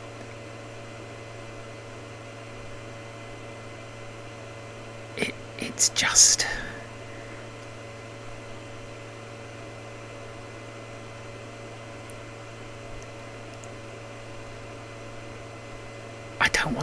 lose it. I'm frightened of losing it. That's the thing. You know, I'm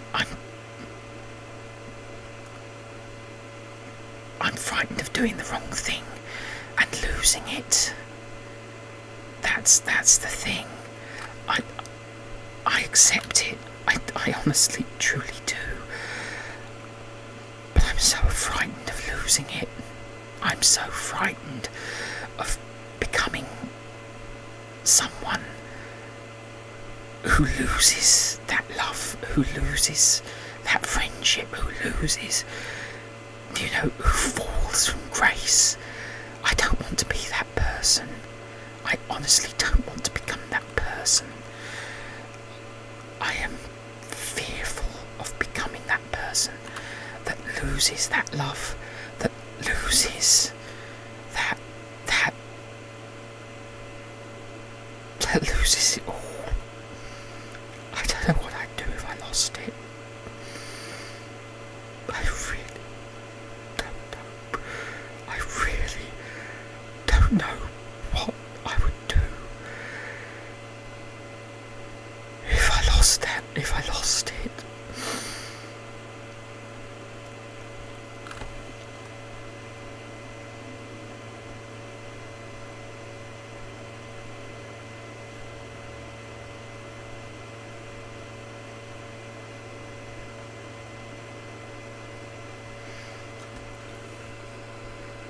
What would I do? What would I do? I honestly don't know.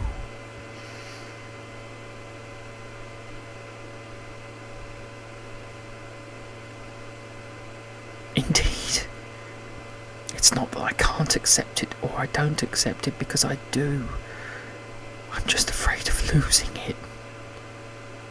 I am just so afraid of losing it. Because it's like a love I've never known before.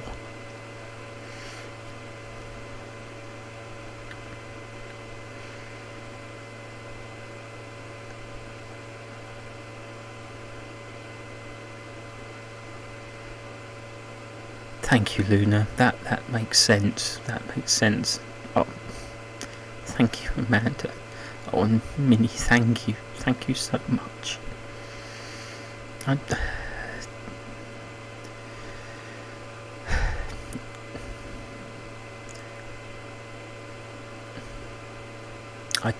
I'd make sure I try not to think about it. It only creeps in when the darkness creeps in. And I'm not saying the darkness has crept in now, but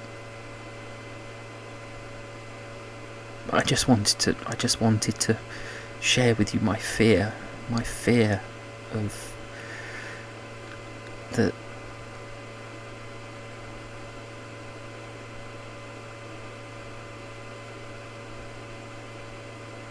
I need to overcome.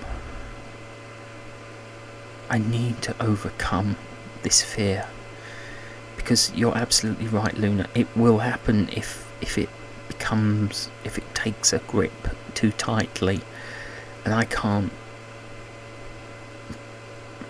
let that happen.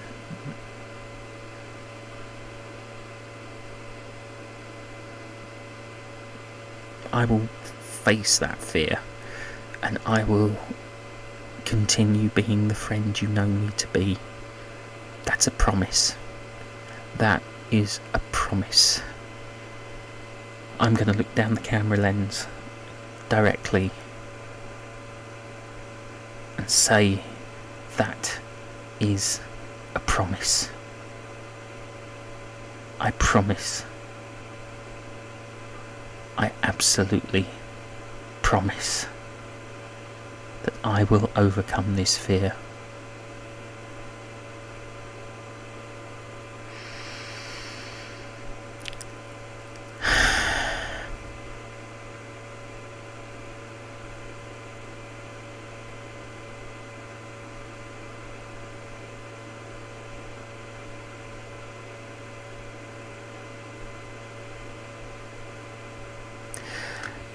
I have to say,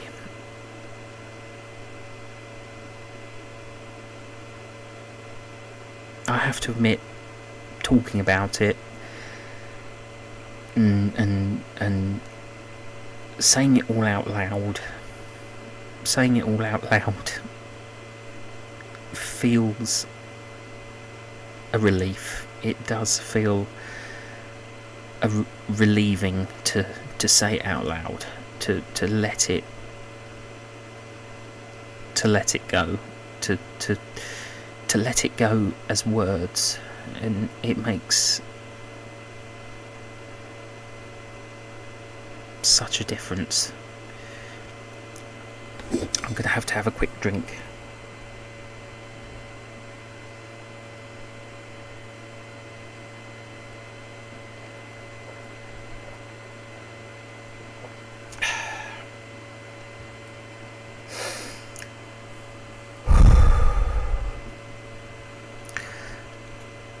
In truth, I kind of feel a bit better. I actually kind of feel a bit better for speaking out about it, because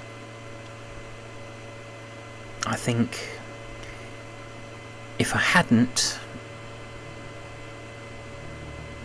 I don't know.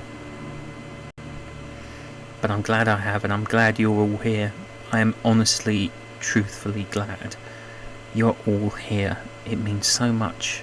It honestly means so much to me that you are here with me.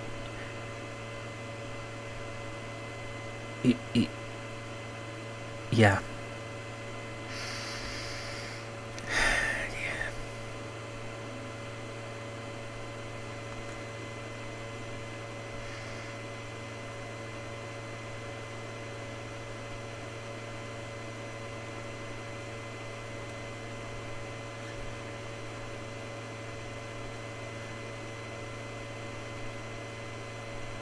Just having a second to compose myself, really.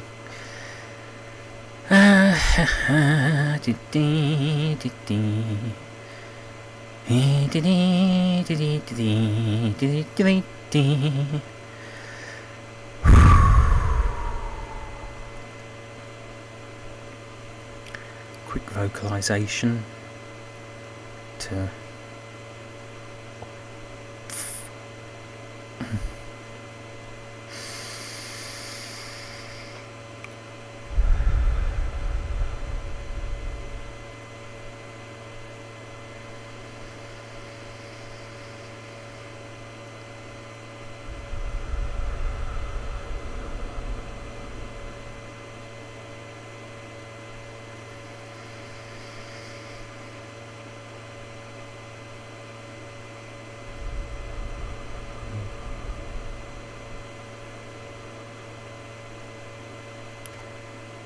That's better. I feel better now. Thank you. Thank you so much. Shall we continue? Let's carry on. Such is life.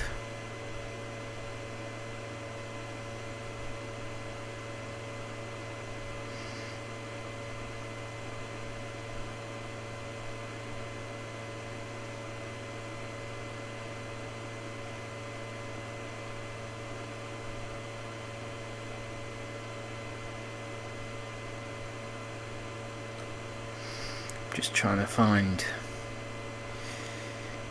but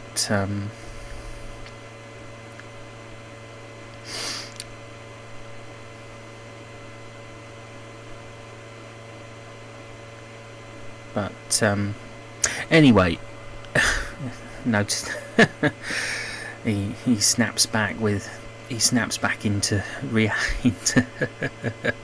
Oh dear, I honestly.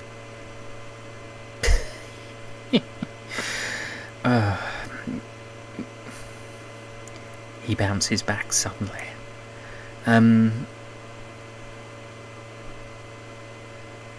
Indeed. I've got that all off my chest. We've got deep.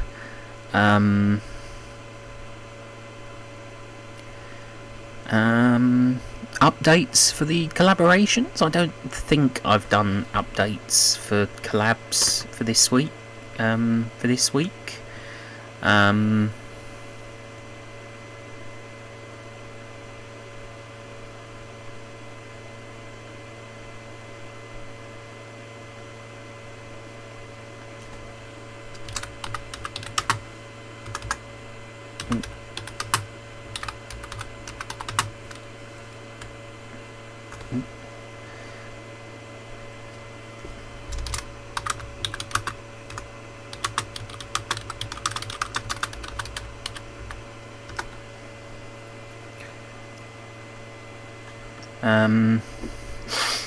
So yeah, if you're watching this back on the replay, I might do some replay editing so that you can see the key.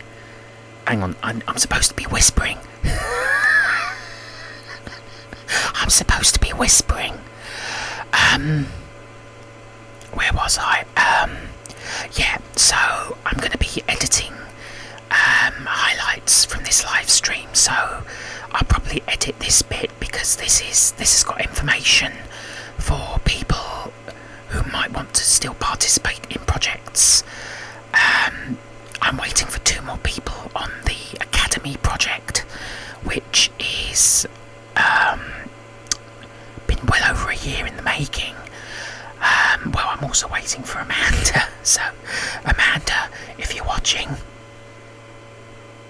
I'm waiting. Not really, but you know what I mean. So anyway, yeah, waiting on the Academy.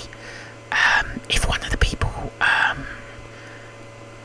isn't able to make it, that's fine, because Amanda can step in and fill in the gaps. So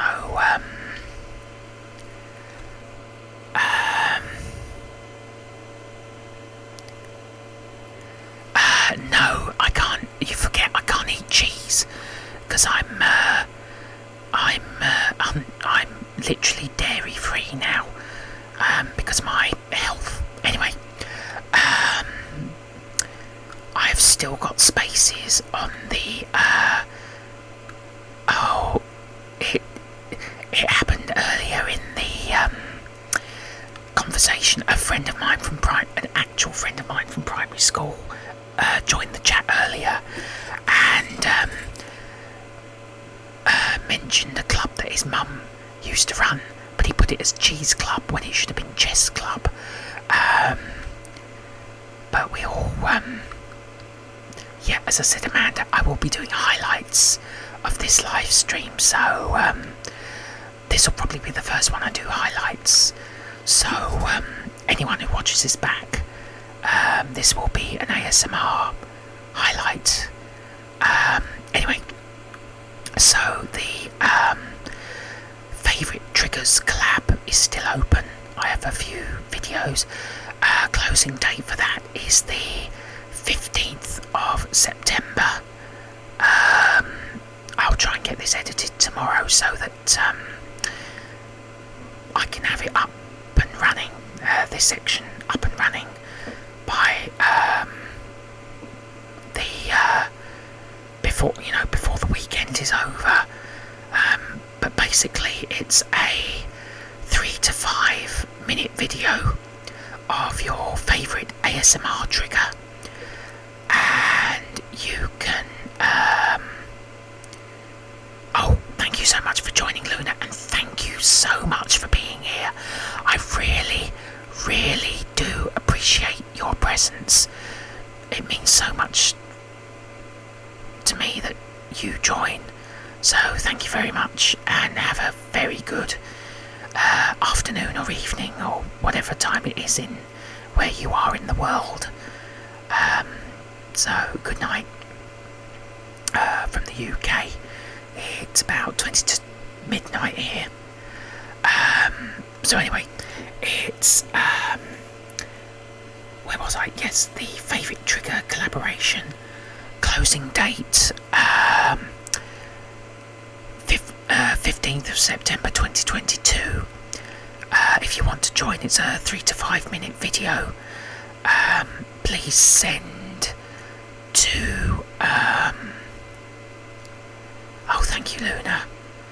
Thank you very much. Yeah, I think we'll hit the 5-hour mark today.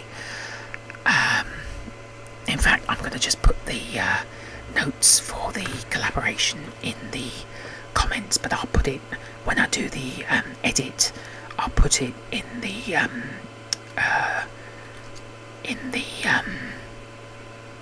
description. So it's a 3 to 5 minute video for the ASMR favourite trigger collaboration. Sent to me via WeTransfer.com to my email.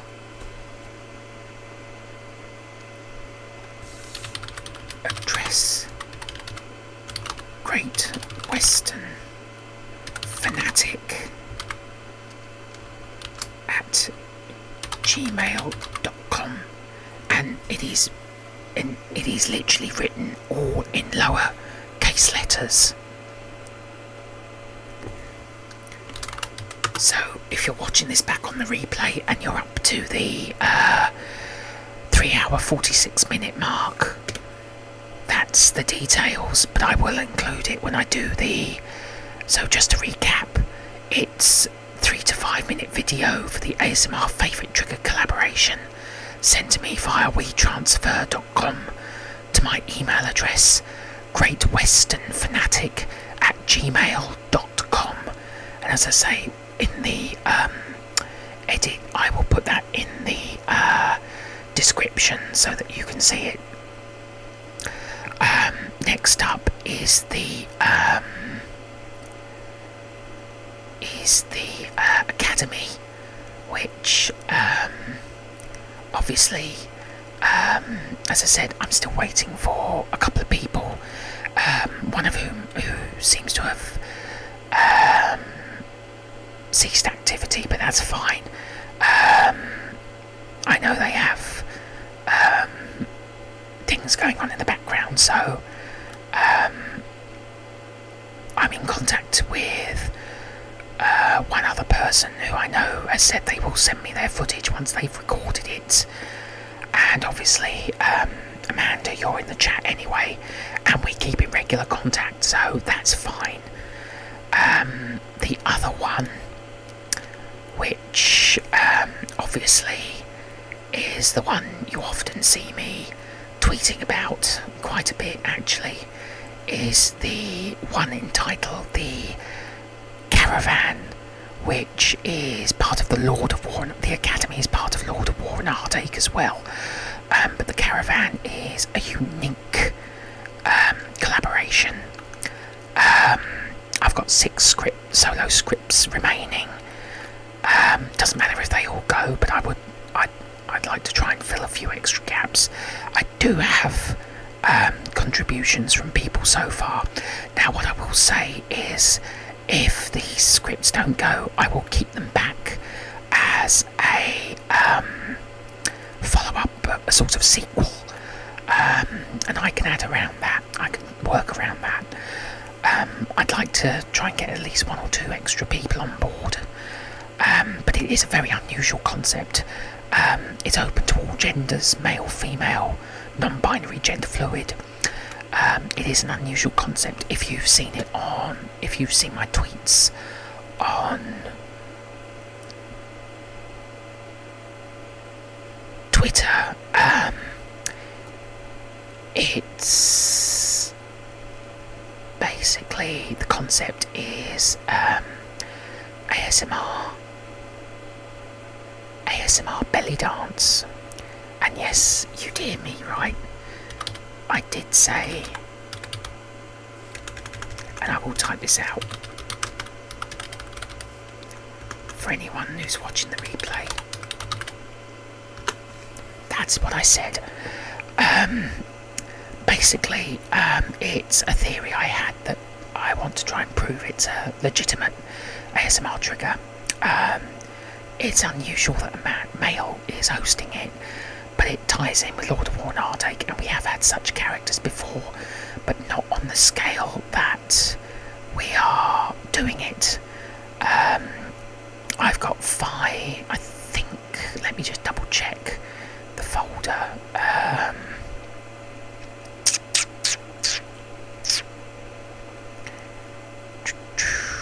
let me just go into the Lord of War and Arctic folder for it.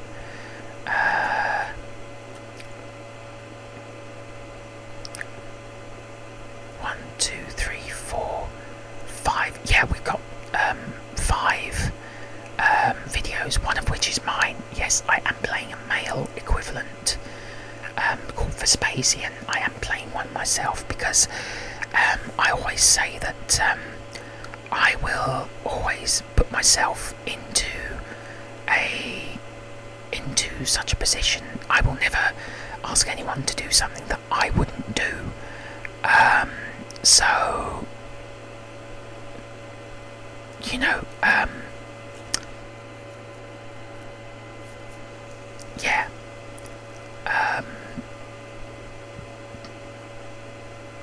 Myself. So that's where I stand. And of course, as I said, if you want to message me, I will give you the my contact details again. I don't know how to automate these, but I'll give you my. I mean, obviously you found this through my YouTube channel, but I like to share it anyway. But I like to make sure these are all repeated every so often. And as I say, when I do the edit, oh, okay, Minnie. Thank you so much for joining. It is always a true pleasure. Sorry, I'm just sort of putting in my messages as I go around. But it's always a true, genuine pleasure to have your presence. It really is. It means so much to me.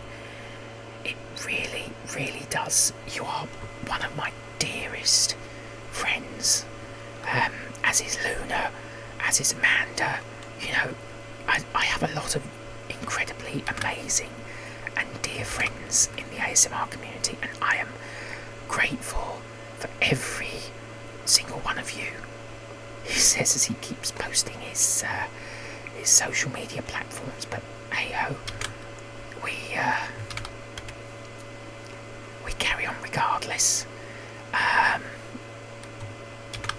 It's just so people can find me in other ways than just Twitter, and lots of love to you, Minnie. I honestly mean that.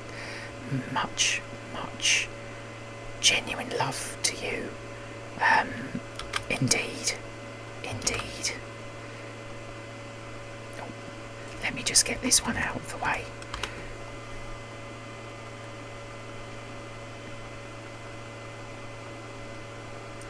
And that should...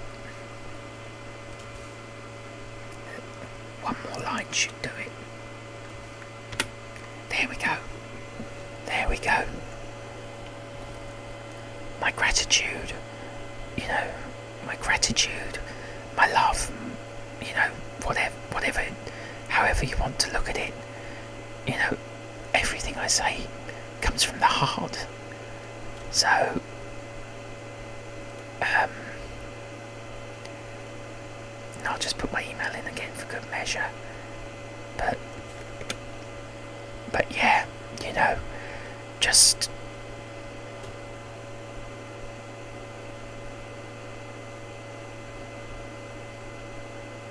yeah, so kind of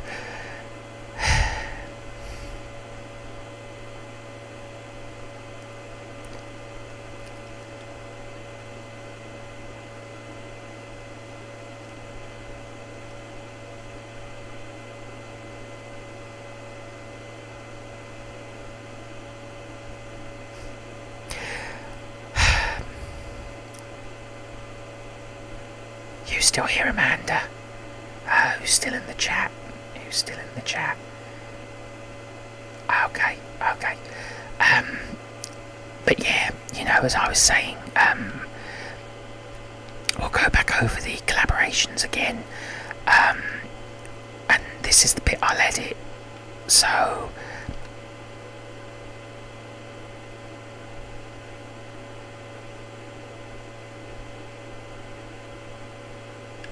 yeah, so I've got a couple of collaborations on the go. The first is a favourite ASMR trigger collaboration. I think I've got about 8 videos for that.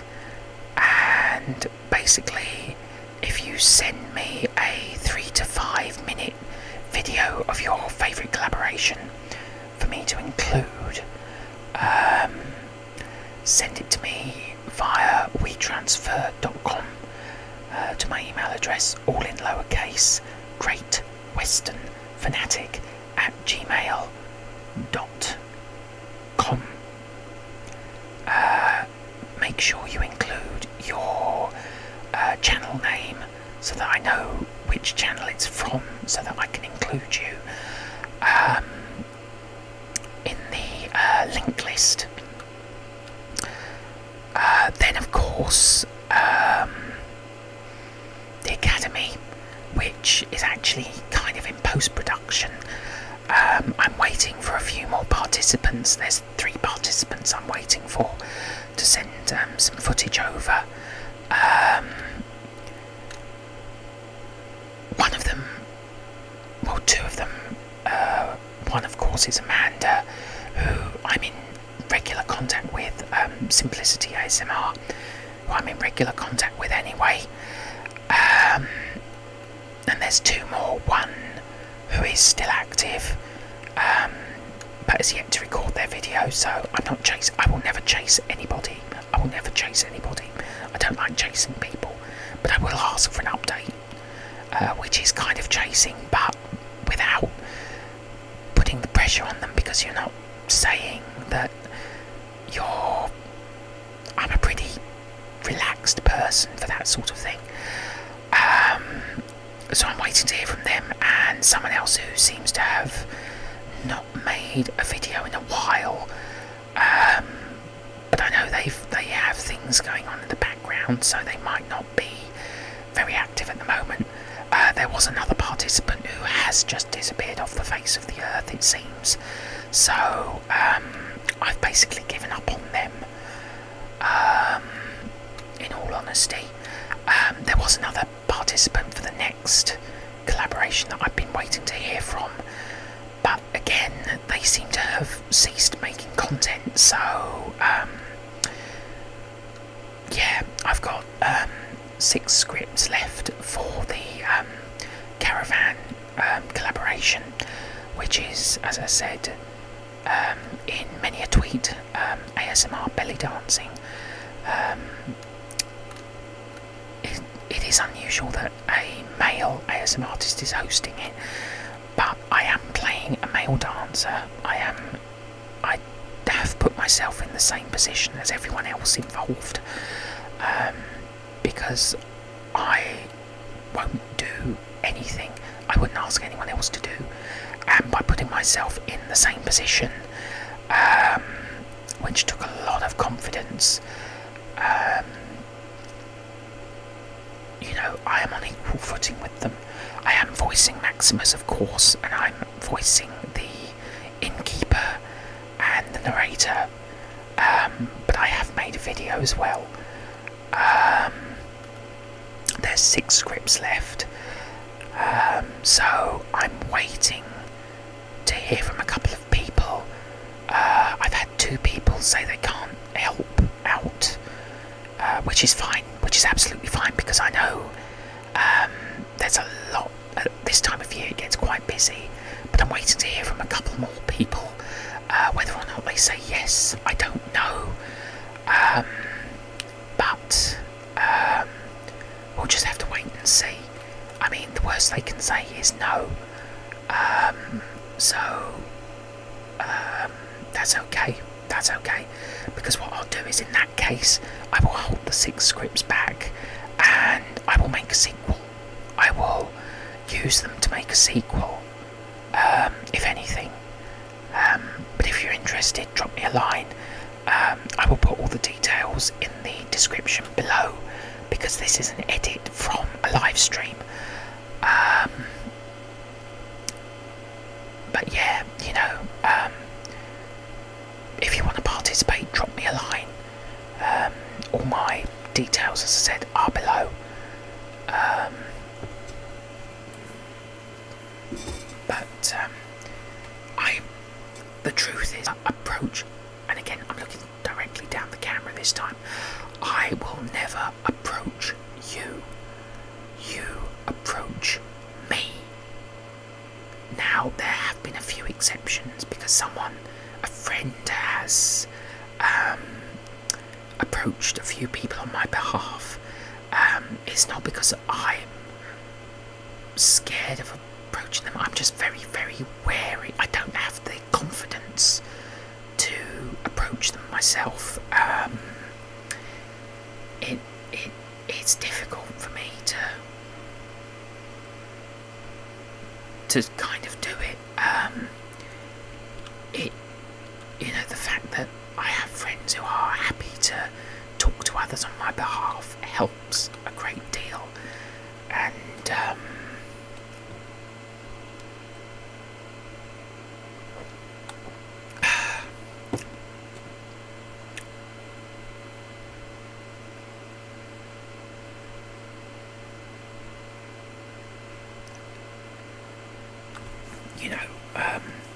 this is a project that's been going on for nearly a year now, and I kind of want to get it to its full potential. Marigold, hello. You've joined during the whisper section of my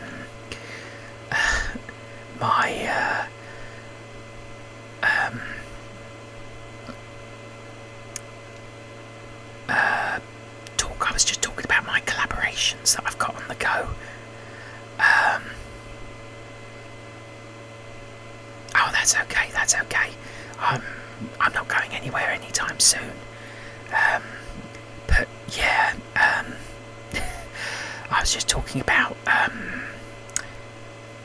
my favourite trigger collaboration that I'm doing.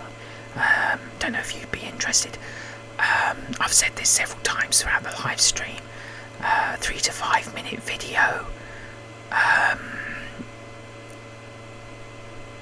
3 to 5 minute video sent to me via WeTransfer.com, via my email address greatwesternfanatic@gmail, and obviously make sure you include your channel name, but any trigger you like, whatever your favourite ASMR trigger is.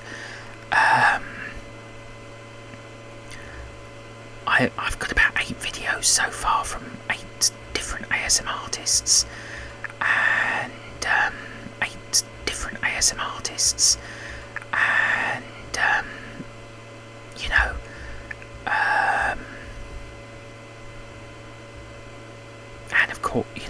and of course, I, as I said earlier, I'm still looking for a few extra participants for the Caravan, though I doubt that would be of any interest. I have said to people, drop me a message on social media if you are interested to talk more about it,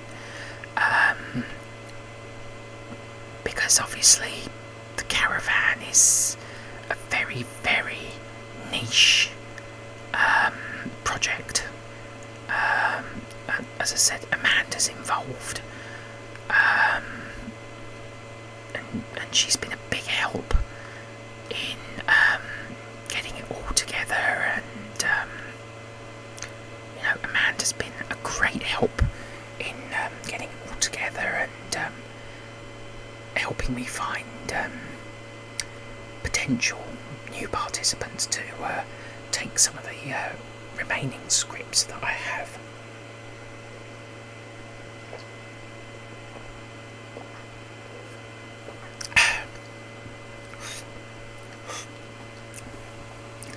Yeah, you haven't sent me yours yet. Knowing you'll probably do it at the last minute. You've got till the 15th of September, which is a week this coming Thursday, so you've got a week. You've got less than a fortnight now. Hang on, which collaboration are you talking about, though? Hang on, I've just got to blow my nose.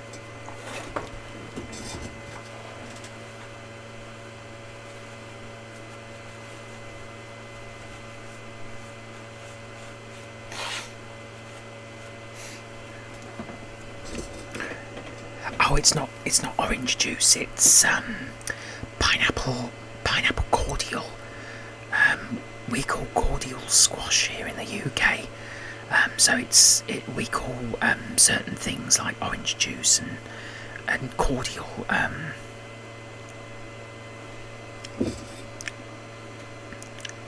But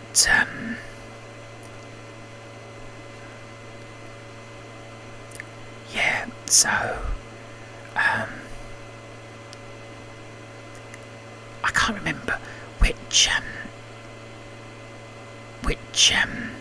collaboration are you talking about when you said your segment's going to surprise everyone.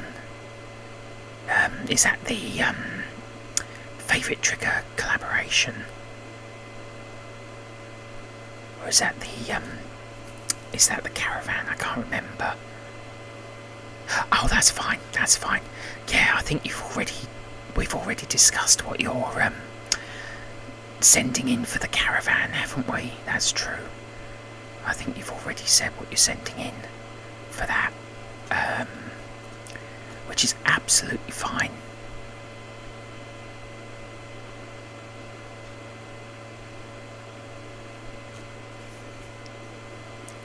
What are you going ew for? Ew. I don't get it. How far behind are you? How far behind are you, Amanda?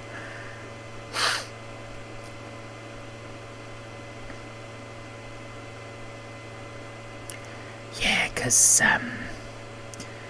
obviously the other one we're still sort of, you and I are still sort of doing our searching, aren't we? That's the thing. And the thing is, it's not secret. The only reason I'm whispering is because it's gone midnight. I've got my relatives, my parents are sleeping, so I don't want to disturb them, so I take it down after 10 o'clock to a whisper. So it's not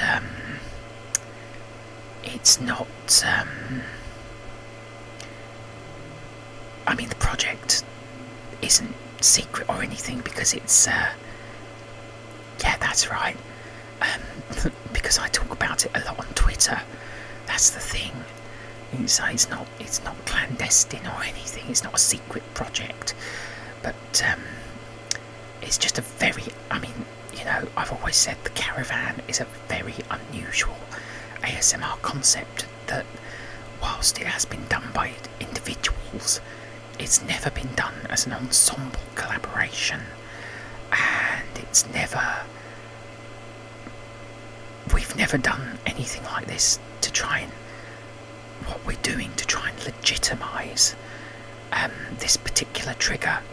You know, it's an experiment that I've been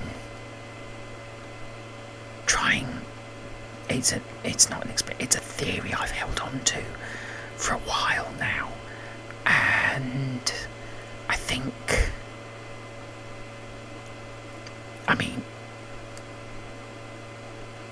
I know you said that, I'm grateful for your help, Amanda, as I've said.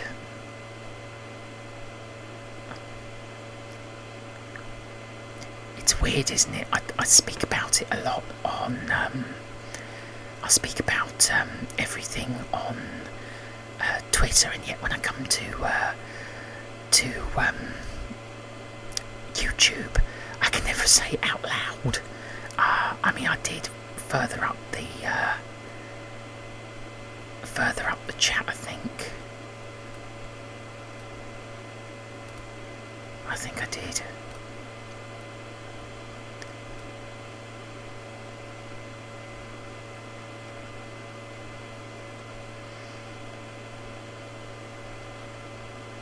I'm trying to find it now.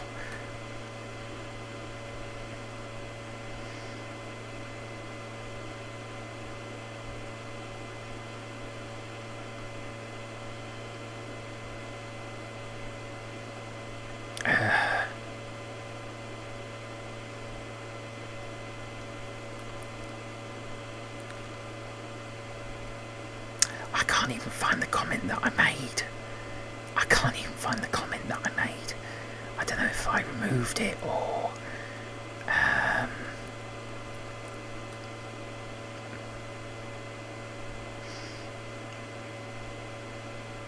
that is so strange, it was here.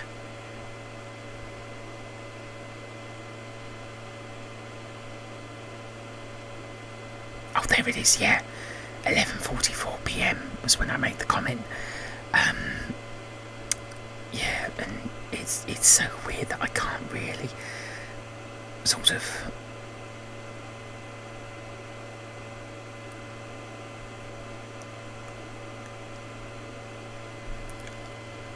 yeah, it's bizarre, and yet I just spit it out, Matthew. Just spit it out. Dear, oh dear, I get so tongue-tied.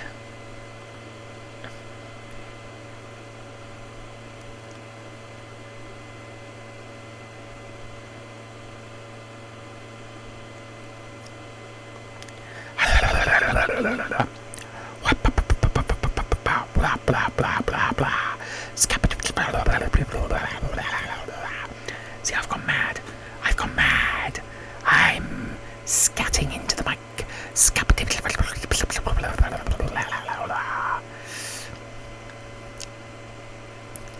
Are you still there, Amanda? You still there? Hello, can you hear me?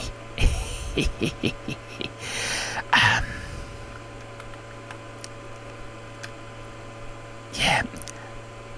Can you explain why I can't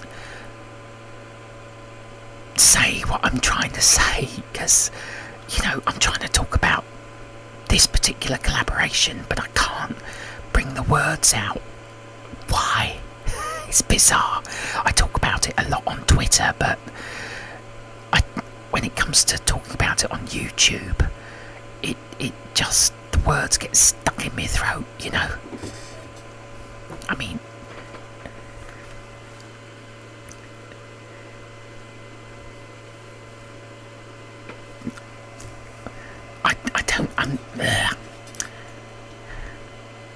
yeah, maybe I am, but we'll carry on. I mean, we're at the 4-hour 12-minute mark, because I did start a little bit early.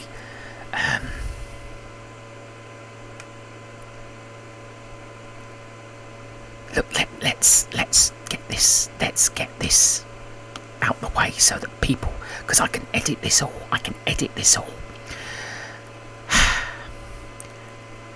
The concept that I'm talking about is called the Caravan, and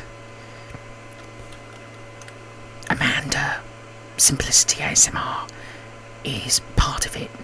She's playing a character called Scarlet, and Scarlet is a belly dancer. The whole concept is based around the idea that belly dance is a genuine ASMR trigger, and we've got a couple of people involved. We've got Sleeping Artist ASMR, Black Cat Aura ASMR, a lovely new friend I've made called Speed Diva, who's also become a friend of Amanda. Then there's myself. I'm actually playing a male dancer named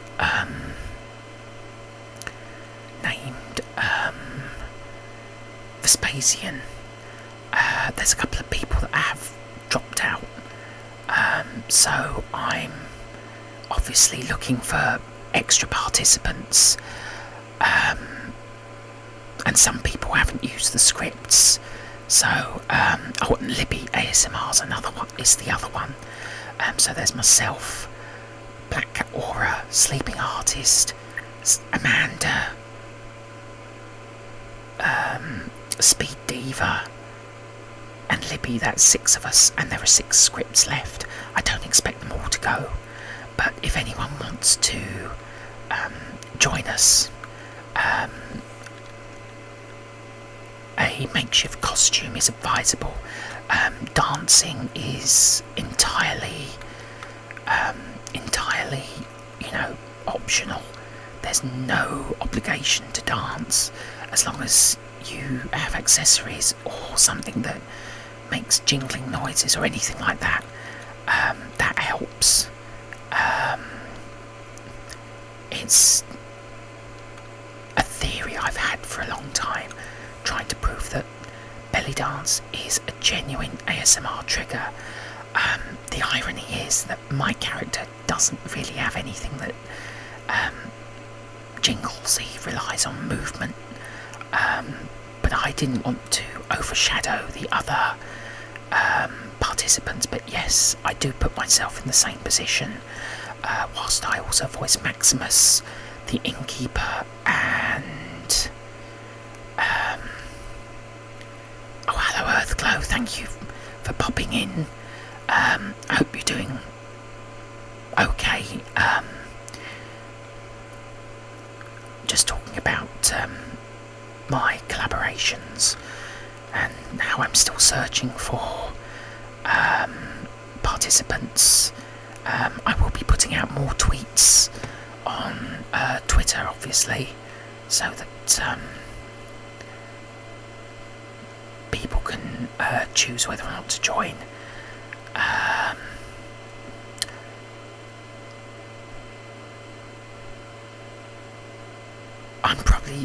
I'm probably going to take this up to about. I'm going to see how far we can go before I start to feel a bit more tired. But I think Amanda's right. It is beginning to slowly set in, and But yeah. So at the moment, I'm kind of waxing lyrical about the Caravan project, as I call it.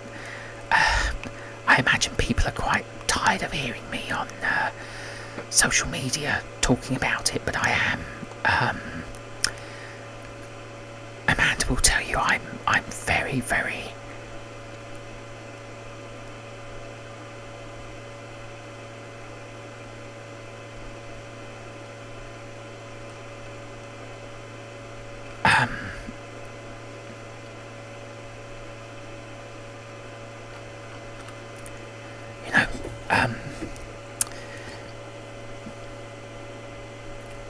looking for something, yeah. I'm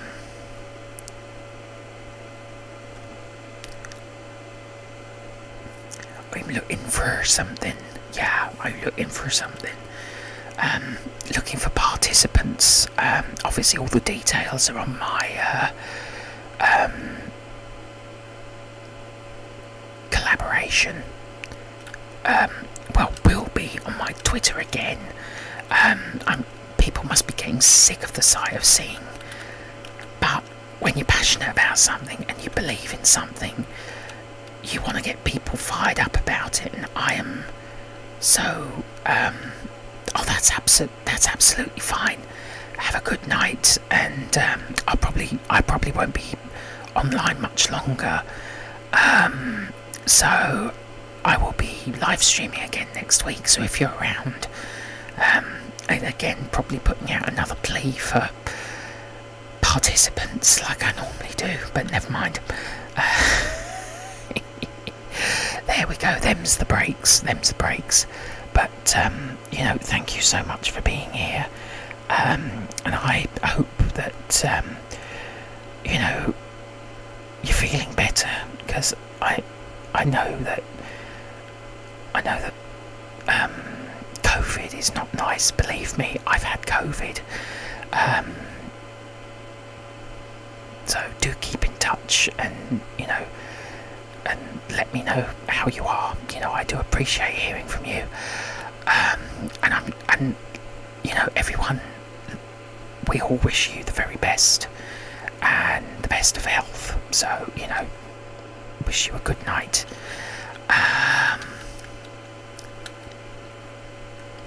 But yeah, I know that some people are probably sick and tired of seeing my tweets, but as I said, when you're so passionate and fired up about something, until you get results, or you have to say, right, I've got to do what I got to do. So,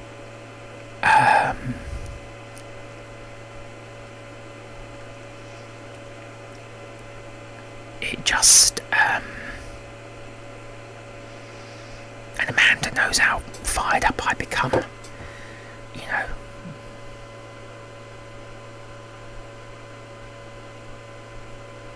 Indeed, talk to you later, indeed.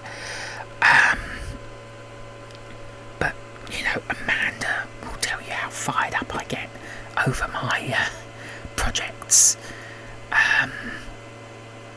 It's incredible how passionate I become. It really is.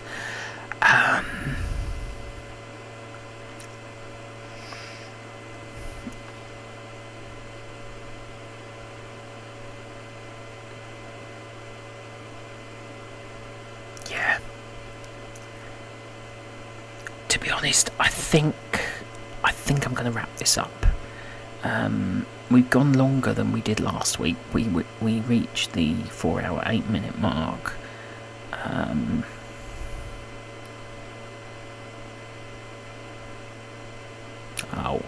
We'll take it to 4.5 hours. Yeah, very fired up about it. I mean, granted, it's not everyone's thing, but I believe in it. I believe in the project. I believe in the concept. I believe in the idea. I believe in what we are doing. I honestly believe in everything we are doing. And yeah, I think I am going to wrap it up. So, without further ado,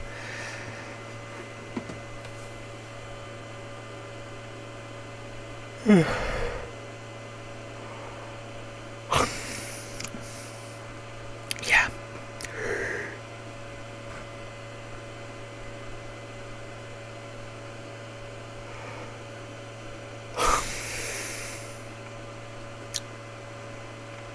I think I'm gonna call it a night and head off to bed.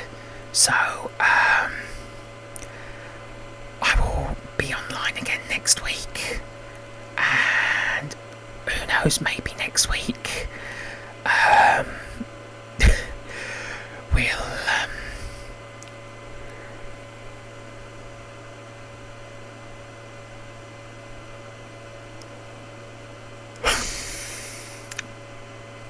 we'll hit the 5 hour mark. May have to start at 7 o'clock to do that though. Yeah, bedtime for me, I think. So, I will see you online. I will see you on Twitter, Instagram, YouTube even. Join me again next week for another chat. And good night from the UK. The time is just about 20 past midnight. We've been going for just nearly 4 hours 24 minutes.